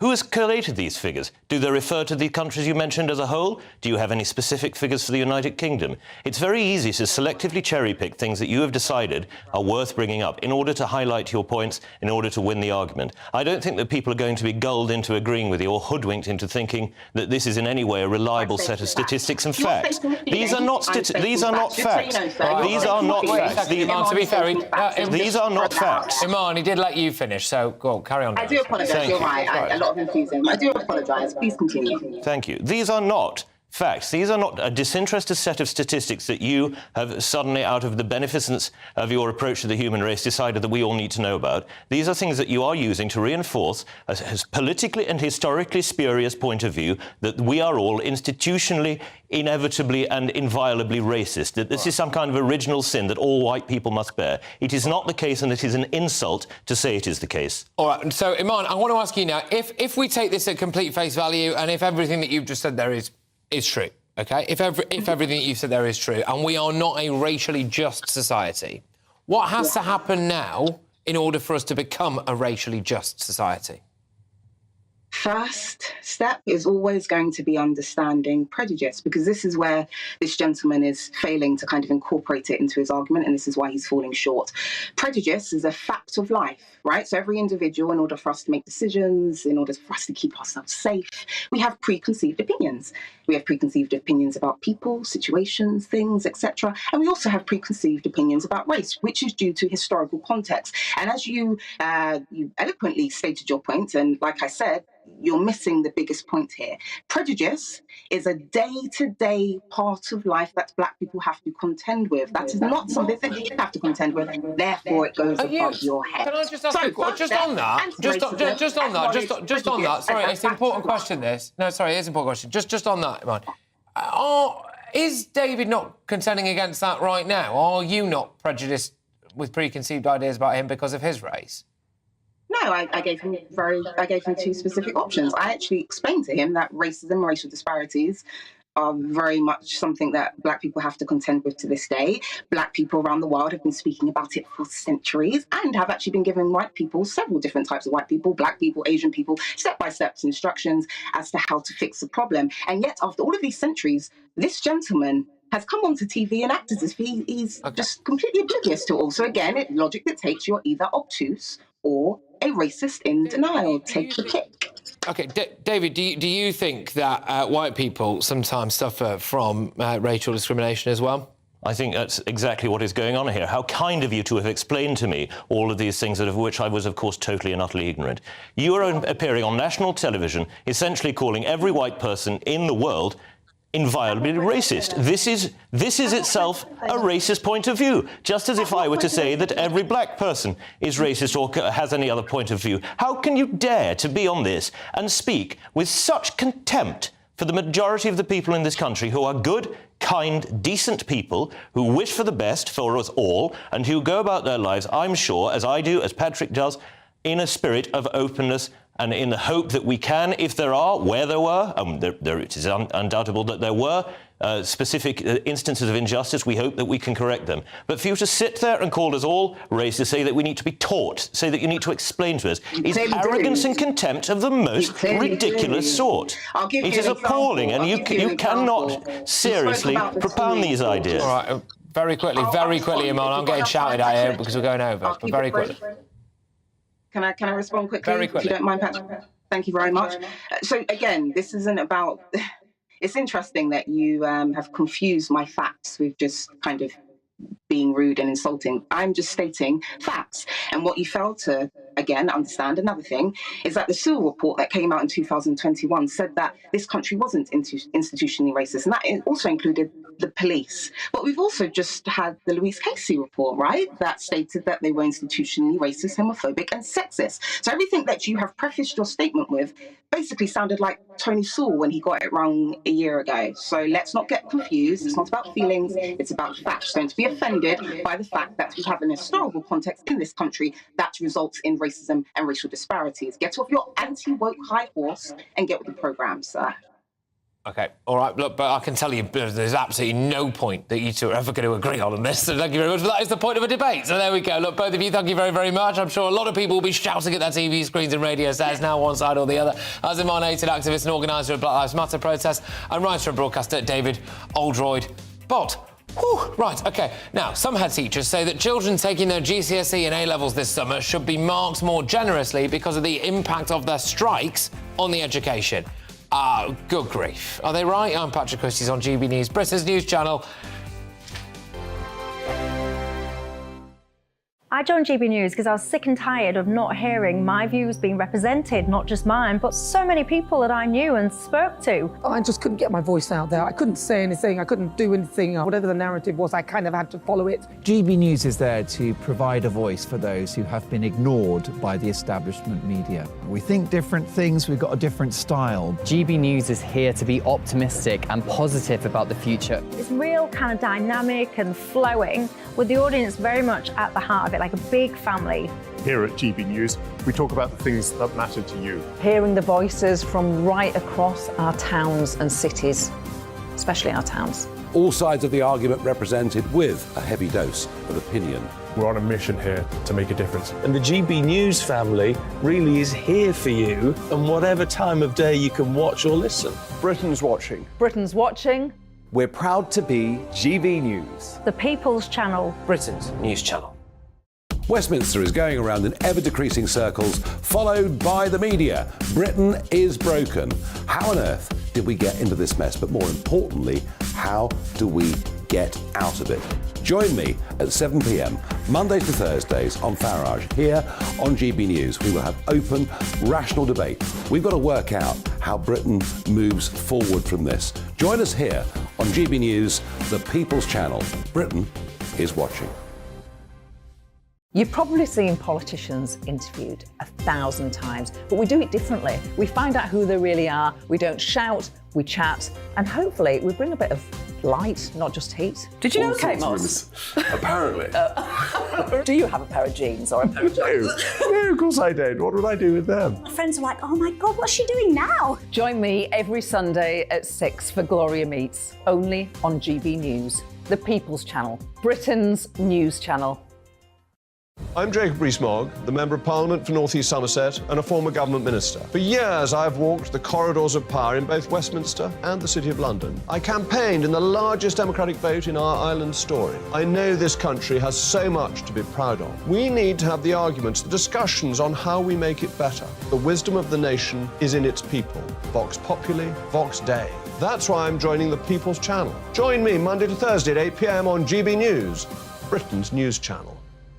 I'm Mark White. As GB News Home and Security Editor, I cover those key issues that are so important to you. Our authorities, our communities doing all they can to combat violent crime. With the public services under unbearable strain, why are we still failing to control our borders? Defence, the first priority of any government, has been continually hollowed out. Can we trust our politicians to protect the armed forces? Join me, Mark White, on GB News.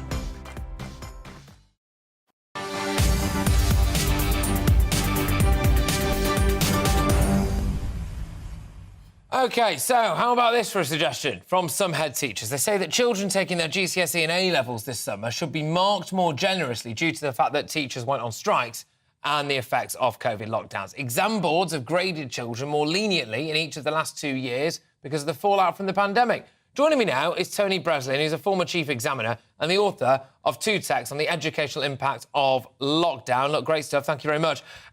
I mean, what on earth is going on here? Kids are going to be marked up because teachers have taken time off so that they can go on strike. I mean, it's just completely self-defeating, isn't it? We've still got thick kids.